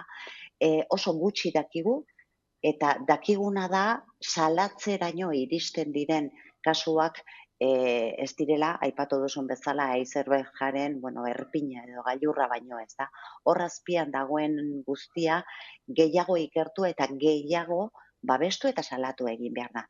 Salaketa prozesuetara zuzentzen dira sexu abusuak eta hala behar du izan, baina kontuan hartu behar dugu aurren kasuan, egoera honek ezaugarri partikular oso bereziak dituela, eta aurra bera dela, salaketa hartatze, babeste eta zaintza politika guztietan erdigunean kokatu behar duguna. Sistemak oso arrotzak zaizkie aurrei. Pertsona heldu hori ere bai, pentsa aurraren kasuan nolakoa den arrotz izate hori, ez da? Gainera esan duzun bezala, gertueneko familiarren edo familiaren gertukoen eskutik gertatzen dira. Horiek hau da, aurrarentzat konfiantzasko eta erreferentziasko pertsonengandik jasotzen dira abusu horiek, eta horrek ere zailago egiten du aurraren defentsa eta aurra bere prozesuaz jabetzea. Horretan, gure erantzukizuna behin eta berriro azpimarratu egin behar da, eta eskatu behar dugu sistemak erantzun diezaion aur horren beharrari, eta ez sistemaren beraren antolaketari. Sistemak erantzun behar duela aipatu duzu, Pilar, posiblea da edo nola egin alzaio aurre egoera honi, ez? Aurren eskubideak bermatzeko honetan, Hego Euskal Herrian edo Espainia mailan legeak jar daitezke edo ze lege edo ze egin daiteke? Babesarako legeak onartuta daude, babes integralerako legea onartu zuen orain dela 2 urte Espainiako Kongresuak, eta honek eman du zalantzari gabe oinarri ezinbestekoa. Gurera etorrita, Eusko Jaurlaritzak ere, laster indarrean jarriko du legea, eta horrek ere oinarri hori are gehiago sendotzea ekarriko du. Edonola ere, legeak gero garatu egin behar dira, legeak derrigor bete beharrekoak dira, baina horretarako sistema guztiak berrantolatu egin behar dira edo egokitu egin behar dira. Posible da, digunean jartzea, aurren babes hori, aurraren ongizatea lehen printzipio nagusi bezala kontsideratuta eta kontsagratuta dago aurren eskubideen kartan, eta sexu abusuei dagokienez, esate baterako Save the Childrenetik nazioartean ere bai, bultzatzen dugun eredua, Barnahus deitzen den eredua da injustu ere, aur horien hartatze integralerako eredua. Zeinak aldatu egiten du guztiz, orain arte paradigma. Labur saiatuko naiz azaltzen, konplexu xamarra bada ere, uste dut erraz ulertzeko modukoa dela. Jo dezagun, azkenik, aur batek lortzen duela, behar duen konfiantza, babesa, soportea, salaketa jartzeko. Jo dezagun, aur horrek salaketa jarri behar duela, 11 aldiz, eragile desberdinen aurrean, polizia dela, eragile judizialak direla, babes laguntza sozialeko eragileak direla, eta bar. Rebiktimizazio aukerak ikeragarriak dira. Eta hori gaitasunez oraindik erabat heldua ezen pertsona baten kasuan, eta gainera sufritu duelarik gertuko eta erreferentziasko pertsona batengandik. Pentsatu, ze oztopo lasterketa ezartzen diogun ume horri. Barnahus ereduak buelta ematen dio egoera horri. Eta esaten du, behin bakarrik egin dezan aitortza hori aur horrek, eta egokitu daitezen gainerako sistemak bere aitortza hori nahikoa izan dedin. Jakina, lege berme guztiak kontemplatu behar dira, lege berme guztiak eskaini behar dira prozesua behar bezala burura eraman alizateko, baino jar dezagun aurraren beraren beharra, aitortza hori egiteko, zaintza hori egiteko, behar dituen elementu guztiak bere beharretara egokitu ditezen eta ez alderantziz. Malgutasunik gabeko sistemak diseinatu ditugu, helduengan pentsatutako sistemak diseinatu ditugu, eta orain buelta eman behartzaio horri, ikusten ari garelako gainera arazo honen dimentsioak izugarrizko ondorioak dituela, aurraren beraren bizitzan, garapenean, eta baita ere inguruetan. Galdera zan posible den? Bai, posible da, eta horretarako, borondatea behar da. Borondatea behar dela argi dago, sistemari buelta eman behar da, eskerrik asko Pilar Kaltzada gurekin izateagatik eta segi lanean. Eskerrik asko zuei tartetxo hau eskaintzeagatik eta nahi duzuen erako hementxe gara. Entzun dugu hainbat gai aipatu ditu, aurren egoraren berri eman du, gaur egun oraindik aurren eskubideak ez dira bermatzen, Nola ikusten duzu egoera? Nik esango ez direla bermatzen, eta berak esan du bigarren mailako sujetu moduan hartzen direla, nik esango nuke askotan objektu moduan hartzen direla, ez?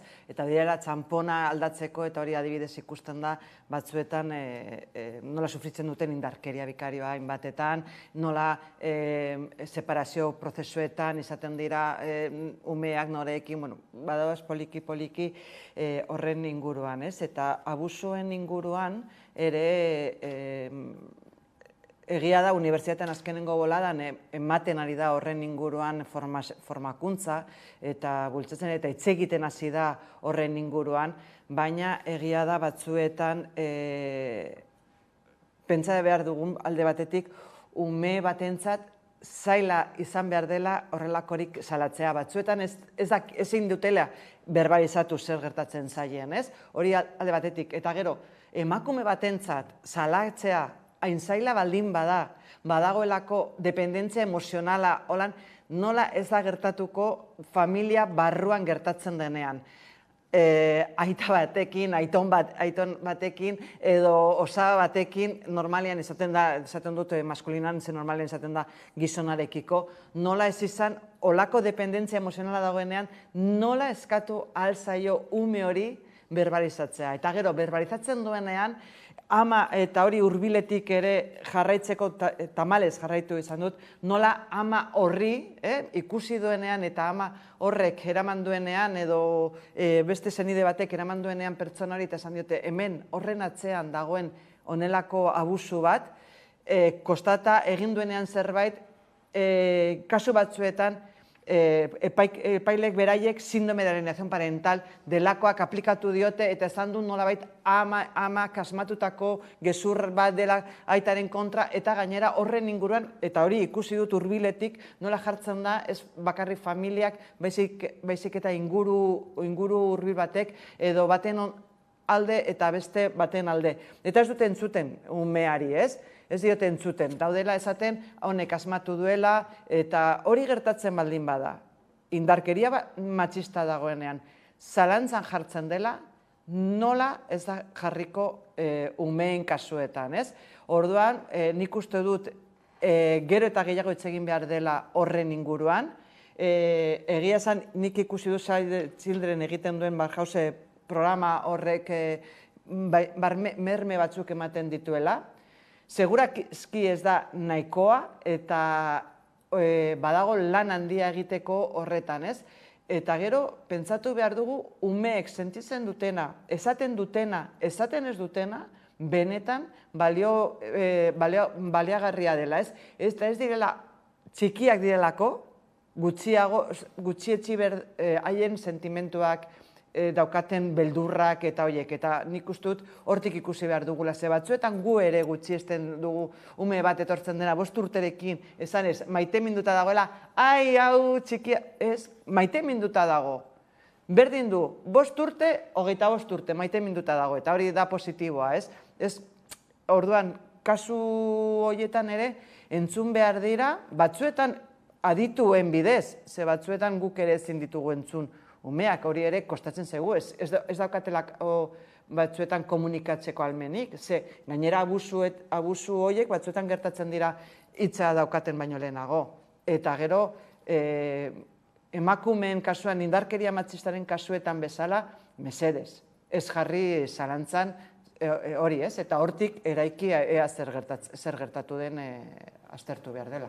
Bai, bueno, azteko Pilar Sorionduz, eta ziur nago lan bikaina ingo duela, ez da, eta, bueno, esperientzia handia dauka gainera, arlo honetan, eta, bueno, egia da, bai oso erronka handia dagoela, ez da, horretik, eta, bueno, Save the Childrenen kasuan, ez da, gainera, erronka globala, nazioartekoa, uste dute Pilarrek esan duela, 120 herrialde, ez da, eta herrialde bakoitzak, bere arazo espezifikoak, ez, izango ditu, ez, baina, bueno, guri begira, bai nire ustez, gure gizartean ziur nago erremintak falta direla, ez da, umeen arazoekin erlazionatutako erremintak, batez ere, judizialak edo eta babes sozialen aldetik eta instituzioen aldetik, ez da, bai argi gelditu da, ez, umeak bigarren mailako, hiritarrak direla eta kasu askotan oso babes gutxi dutela, eskubide gutxi eta askotan hori senideen eskuetan daudela eta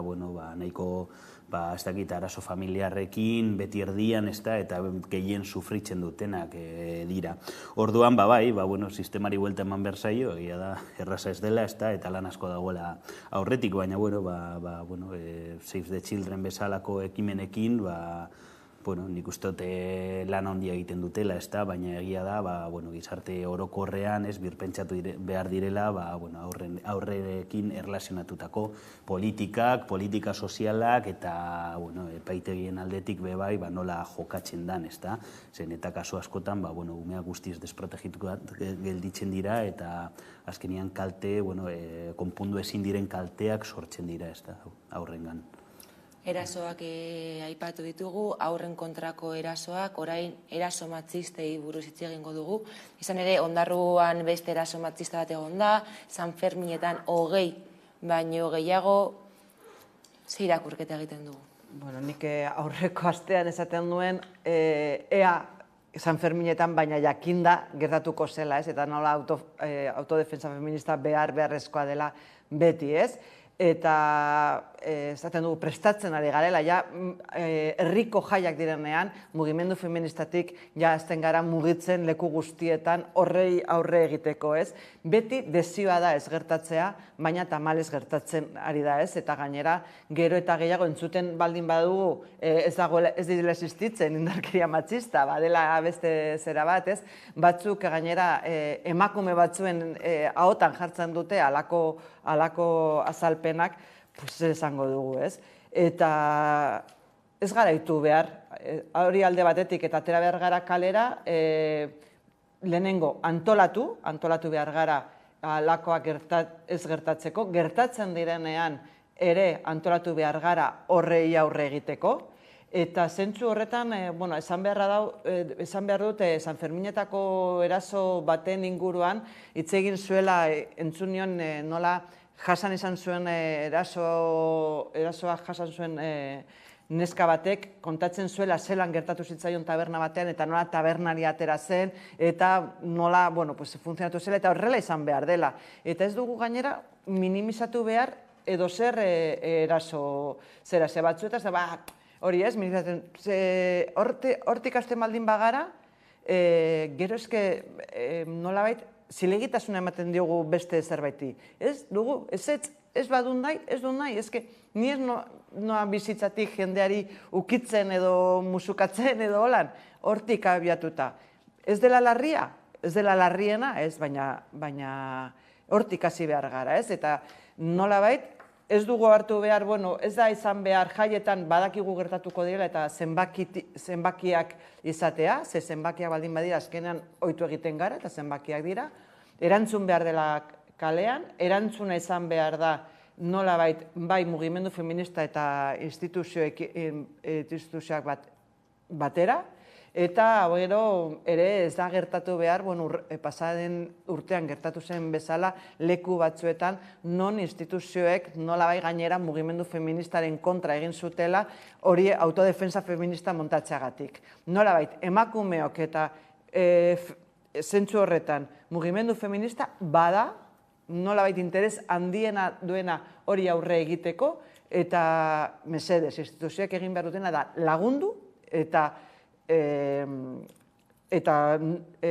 entzun, eta bilatu moduak hori gero eta gutxiago gertatzeko. Eta bide batez, komentatzea polizia gehiago jartzea askotan ez dela irtenbidea, ez? Hori ere horrela dela. Orduan, guztiok batera, nik esango nuke, ea hurrengoetan ez dela gertatuko, baina jakin badakigu gertatuko dela tamalez.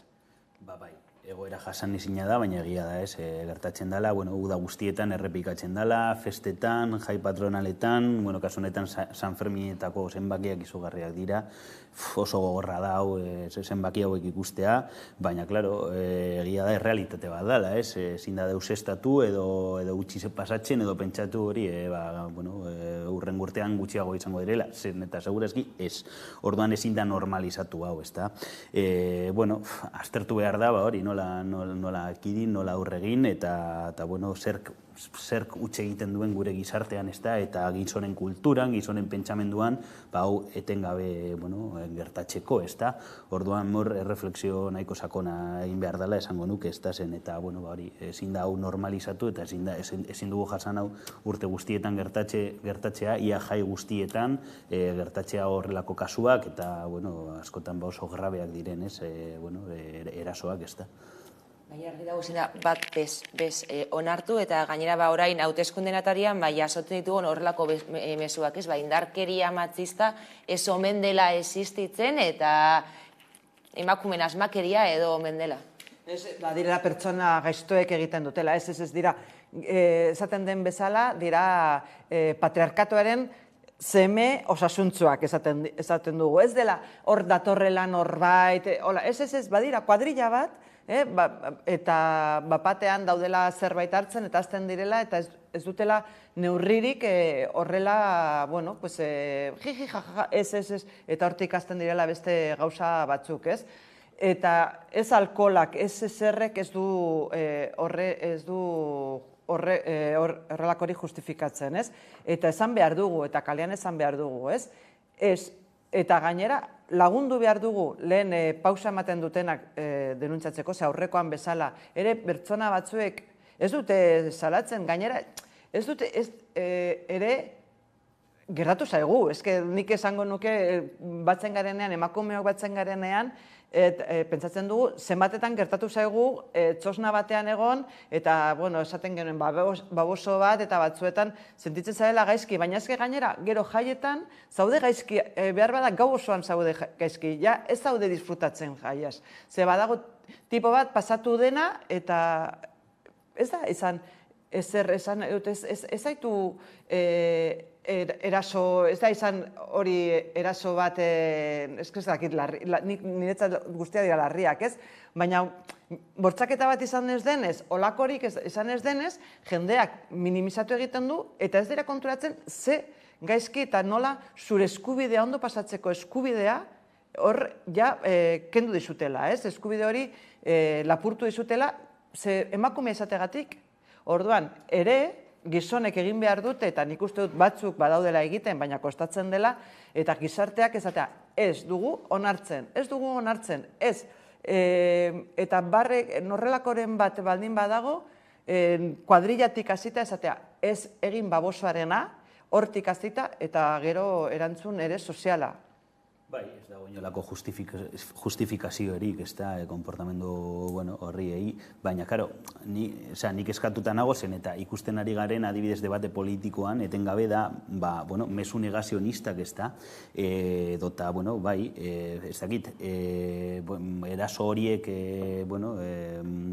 gutxiesten dituzten alderdi politikoak adibidez, ez da, esango nuke ultraeskuinaren mezuen normalizazioa guztiz gertatu indala Espainiar estatuan, ez da, eta telebista kate guztietan, komunikabide guztietan, entzuten ditugu Vox alderdiaren edo alderdi popularraren mezu asko, normalak izango lirateken bezala, ez da, baina hori ez dira inola ere kritikatzen edota komunikabidetik kentzen, ez da, eta gero eta ultraeskuin sendoagoa ikusten ari gara, eta, esango nuke mezu hauek gero eta, nabariagoak izango dira gizartean, eta bebai, islada bat eukiko dute instituzioetan, ez da.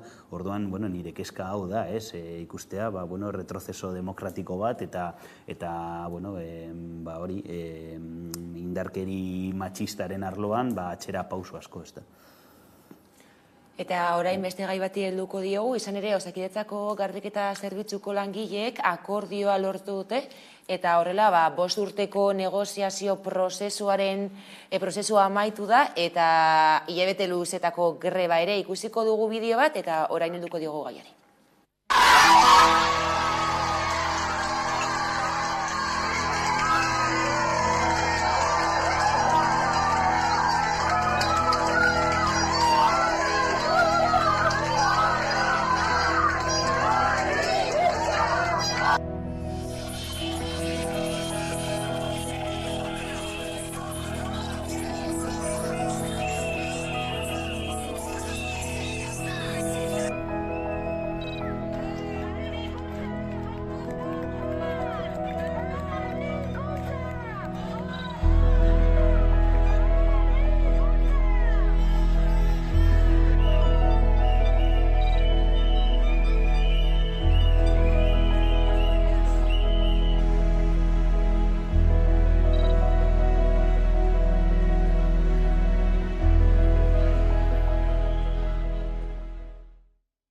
egun greban egon dira, deigarria da, nola, Osakidetzako langileak dira, langile publikoak, baina garbiketa zerbitzukoak direnez, gehienak emakumeak dira, ez? Sektorea guztiz feminizatua da, 5 urte hitzarmena negoziatzen, eta Eusko Jaurlaritzak ez du eskua sartu edo, baina sektorea maskulinizatua denean, bitartekari lanak askarragoak edo dira, ez da? Bai, baina, nire txoko deigarria ez da, ze dinamika hau ikusten ari gara etengabe, ez, arlo askotan, ez, eta negargarria da, baina ikusten ari gara, hori nola, sektore oso vulnerableetan edo eta feminizatuetan, lan gatazkak gero eta, oso luzeak izaten direla, ez da, eta konponbidea, kostatzen dela heltzeko, ez da.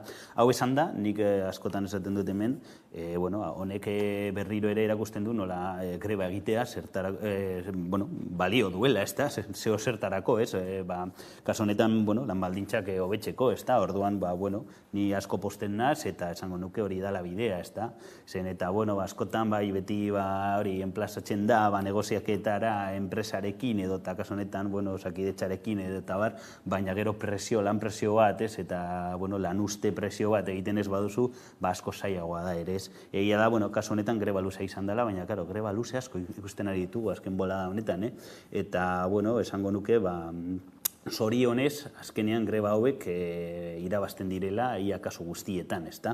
Orduan, bide horretik jarraitu beharko dute, batez ere, sektore oso prekarizatuetan, eta garbitzailean sektorea oso prekarizatua eta oso feminizatua da, baina, momentuz, garaipen bat bide horretan, eta, ikusi beharko dugu, bide horretan baldintzak ere, hobetzen juten diren beste sektore batzuetan, ez? Oso prekarizatutak daudela, ez bakarrik Osakidetzako garbitzaileak, baina ere, ez dakit, beste sektoreetako garbitzaileak adibidez.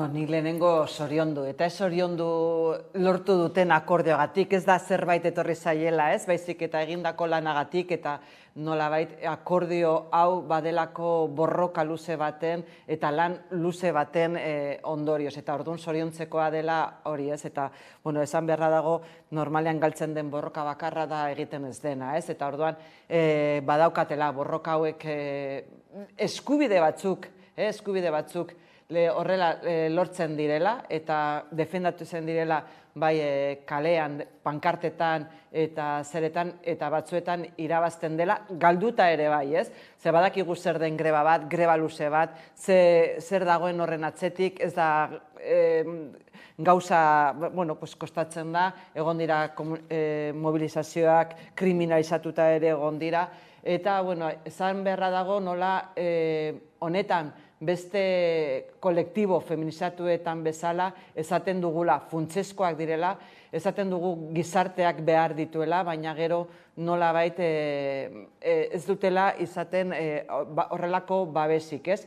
Eta gero, azpikontratatutako kontratuak izaten dira, eta nolabait nik errebindikatuko nuke olako zerbitzuak administrazioak berak ezin dituela utzi beste enpresa batzuen eskuetan. Zer gertatzen da horrekin, batzuetan egiten dute nolabait alo batean jartzen dira eta zaudete zuek konpondu enpresarekin eta gero sartzen gara.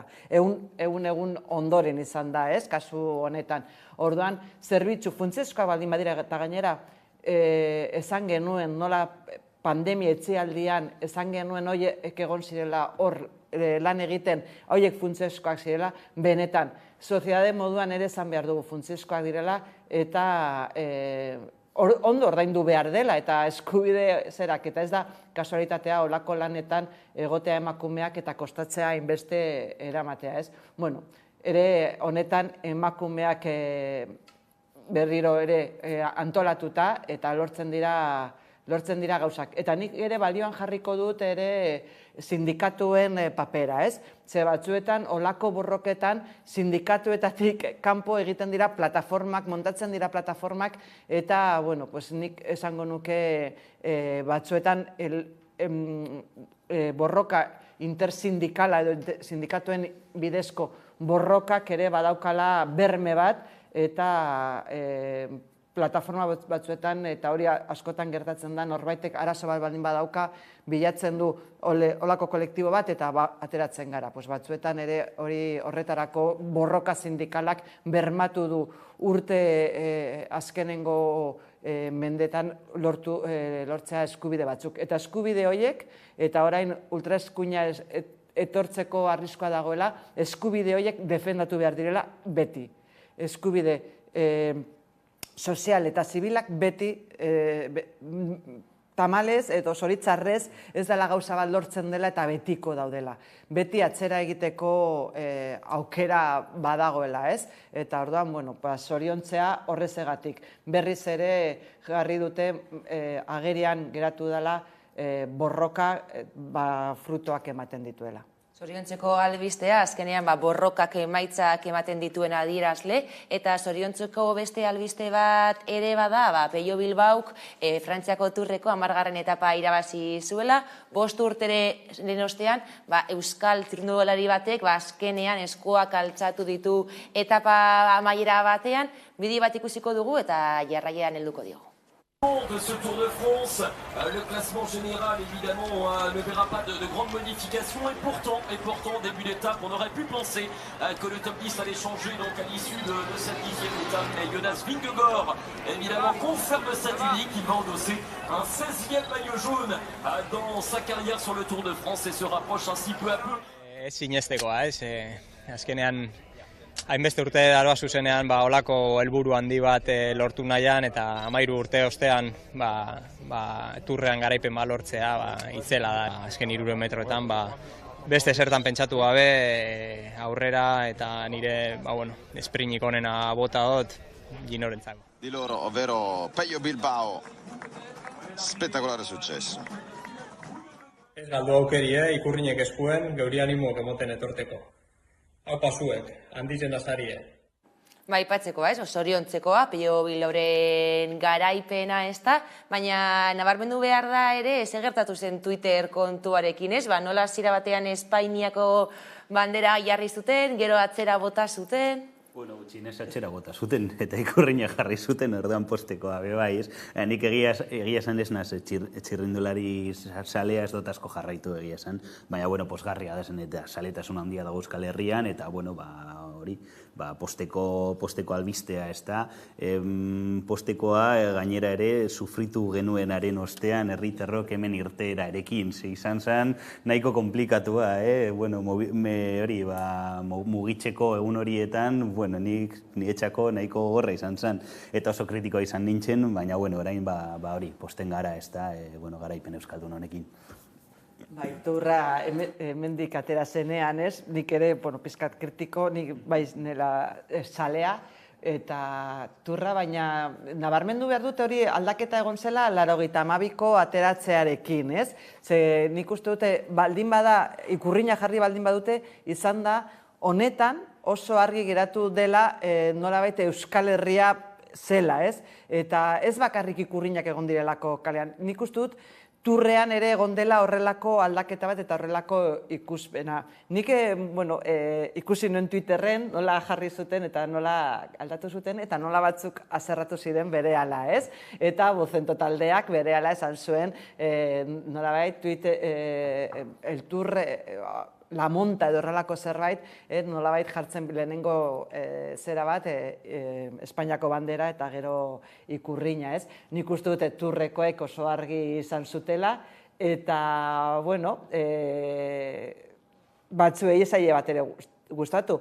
Eta, aldaketak daude, nik gogoratzen dut Herritorrantegik bere garaian ikurriña bat atera zuela, ere irabazi zuenean horrelakoren batean, eta nola horrek berak ordaindu izan zuen gero horren hori egiteagatik, ez? Momentu honetan, ikusten dugu ez dela alakorik, beti esaten dugun bezala, badaude batzuk ez daudela konten, eta esango dute haientzako dela garaipen espainola, markak uste dut jarri zuela ere garaipen el español después de no sé cuánto tiempo. Horiek badira ez dakit nola esan, ere niretzat pizkan nazionalismo kutrea dela hori ere bai, ez? Moskeatzea, zera, oso argi geratu da, Tourrentzat, oso argi geratu zitzaion hau Euskal Herria zela, ikurrina jarri behar zutela, eta bueno, ikurrina jartzea ez bakarriturrean, baizik eta gero beste kirol askotan ere Euskal Herria moduan badagoen aukera konpetitzeko, ez? Eta hori ikustea beste leku batzuetan ikusten den bezala, beste nazio batzuek, naiz eta estatu baten barruan egon ahal dutela zera, ez? Lehiatu orduan, bueno, posten gara beragatik, posten gara ere Gernikan ziur oraindik ospatzen ari direla, eta, bueno, hemendik aurrera podium ere ikusten dugu horre Eliseoetan gehiegi izango da, baina, bueno, zergatik ez. Zer izango da podiumean ikustea euskal txirrindulari bat nik uste dut, baina zoriontzeko albistea, eta gainera, kritikak alde batera utzita edo, argi dau, Frantziako turrak balio izan duela, Euskal Herria nazio bat dela, nazio artean ikustarazteko. Eta modu laburrean, helduko diogu hauteskundeen gaiari, gaur bukatzen da posta bidezko botoa emateko azken eguna, hainbat herritarrek bozkatuko dute posta bidez, Komisio Soberasek, 2 milioi baino gehiago izan direla dirazi du, baina, atarian gaude, kanpaina betean aurkitzen gara, nola bizi duzue kanpaina hau? Bueno, nire lanagatik bete-betean ez da, baina egia da, kalean ez dala ikusten giro handirik, ez giro politiko handirik, eta kezkagarri iruditzen zait, nire ustez, nahiko gauza asko daude jokoan, ez hauteskunde hauetan, batez ere lehen komentatu dugunarekin, ez da erlazionatuta, ez ultraeskuinaren, hori, amenaza horrekin. Horregatik, ez dakit, igual jendia ez dakit, beste txip batekin dago, eta logikoa da, ustaian gauz, jendea oporretan edo oporretan pentsatzen, eta igual ez daukate oso presente, ez da, hauteskunde dei hau, baina, klaro, egia da, datorrena, daukaguna hor frente, nahiko, arriskutsua dala, ez? Ikusiko dugu segertatzen da, nea eskerreko mobilizazio bat dago, nik uste, esango nuke hemen Euskal Herrian egongo dala, ez da, ez dut uste ultraeskuinak hemen, indara hondirik eukiko duen, baina, klaro, Espainian gertatu aldanarekin, nahiko kezkatuta nabil, ez da. Ni pizkat jonkia naiz, eta orduan ikusi nuen pasaren egunean ere debatea. Esan beharra dago, diki gutxienez aspertu nintzela, espero nuen gehiago, ikusi nuen gazinera ziren zegoela, Sánchez oso zurduri zegoela, nik harritu geratu nintzen, esan nuen, bere gaia dela, eta gero, jantzela lasaitzen, ez? Eta egia da, gero entzunion emakume bati esaten bi gizonak hitz egiten zirela, eta egia esan, behar bada, esan zutena ez zela berria, eta, nik ero, aitortu behar dut, Twitterren irakurtzen horren, egiten zuten horren irakurketa, zaten, interesgarriagoa da, hemen Twitterren dagoen esaten adirena, ikusi dudana baino, niretzat oso laua iruditu zitzaidan. Kalean, esaten duen bezala, ez nagoela asko jarraitzen, baina bai sare sozialetan, eta nik uste dut beste irakurketa badagoela hemen hego aldetik, ez? Eta badela irakurketa ez da bakarrik orokorrean ikusten da. Nik uste dut ez dela bakarrik modelo bat Feijóo edo Sánchez, hori eraman nahi gaituzte leku batzuetan. Nik uste dut oso importantea dela hemen ere zeintzuk joango diren, ara zein izango diren, eta nolabait bi hoien artean baino badagoela beste aukera batzuk. Nik esango nuke azkenengo legealdian egon dela aldaketa bat, eta ikusi da adibidez EH Bilduk lortzen dituela gauzak, eta gainera lorpen sozialak ekarri dituela Euskal Herria, eta ez dela izan hainbeste ekartzen duela TAP, ez dakiz zer txamponaren ordez, ez? Eta nik hortik egingo nuke ere irakurketa, ez? Nola, egia da, gero gertatzen denaren arabera, gauza gehiago lortu alko liratekela edo gutxiago, ez, eta zentzu horretan, oso importantea izango zela eskerra egotea Espainiako gobernuan, ze horretan ikusi da nola aurreratu diren gauza askotan aurreatu diren legean aldetik, eta egia da, batzuentzat behar bada ez direla nahikoak edo gehiago nahi izango genituela, edo ez dakit zer, baina gauza lortu dela eta gerta daiteke egia da horrelako gobernu balizko, eta bosekin baldin badago izatea horrelako, ez dakit, desertu basamortuan pasatzea.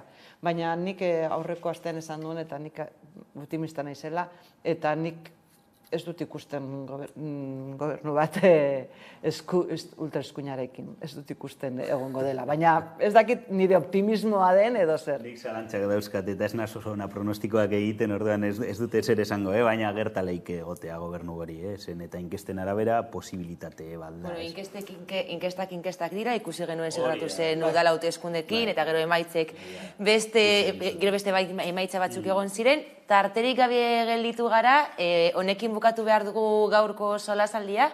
Eskerrik asko Arantza Gutierrez eta Miguel Aizpuru gurekin izateagatik. Orain tarte bat eta jarraian itzuliko gara Irati Jartzaren eskutik eguneko albisteak emateko.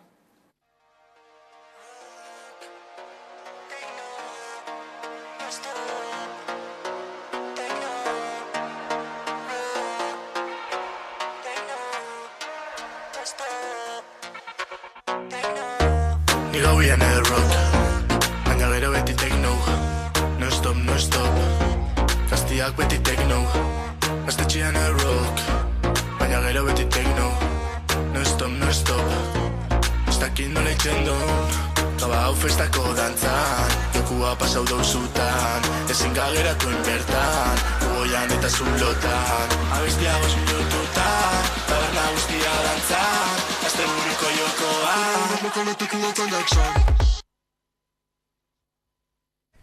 Kaixo, Asier naiz, Puntutakomako sortzailea. Eta ni Ainoa, Naxkerreko gitarra jolea eta abeslaria. Eta gure laguna Karmelerekin, Naxkerreko beste abeslaria dena, dikotomia bestia sortu dugu. Kanta honek tratatzen du gizarteak egunerokotasunean gure buruarekiko sortzen duen presioari buruz, eta horrek ere eragiten digun kontraesanei buruz. Espero gustatzea.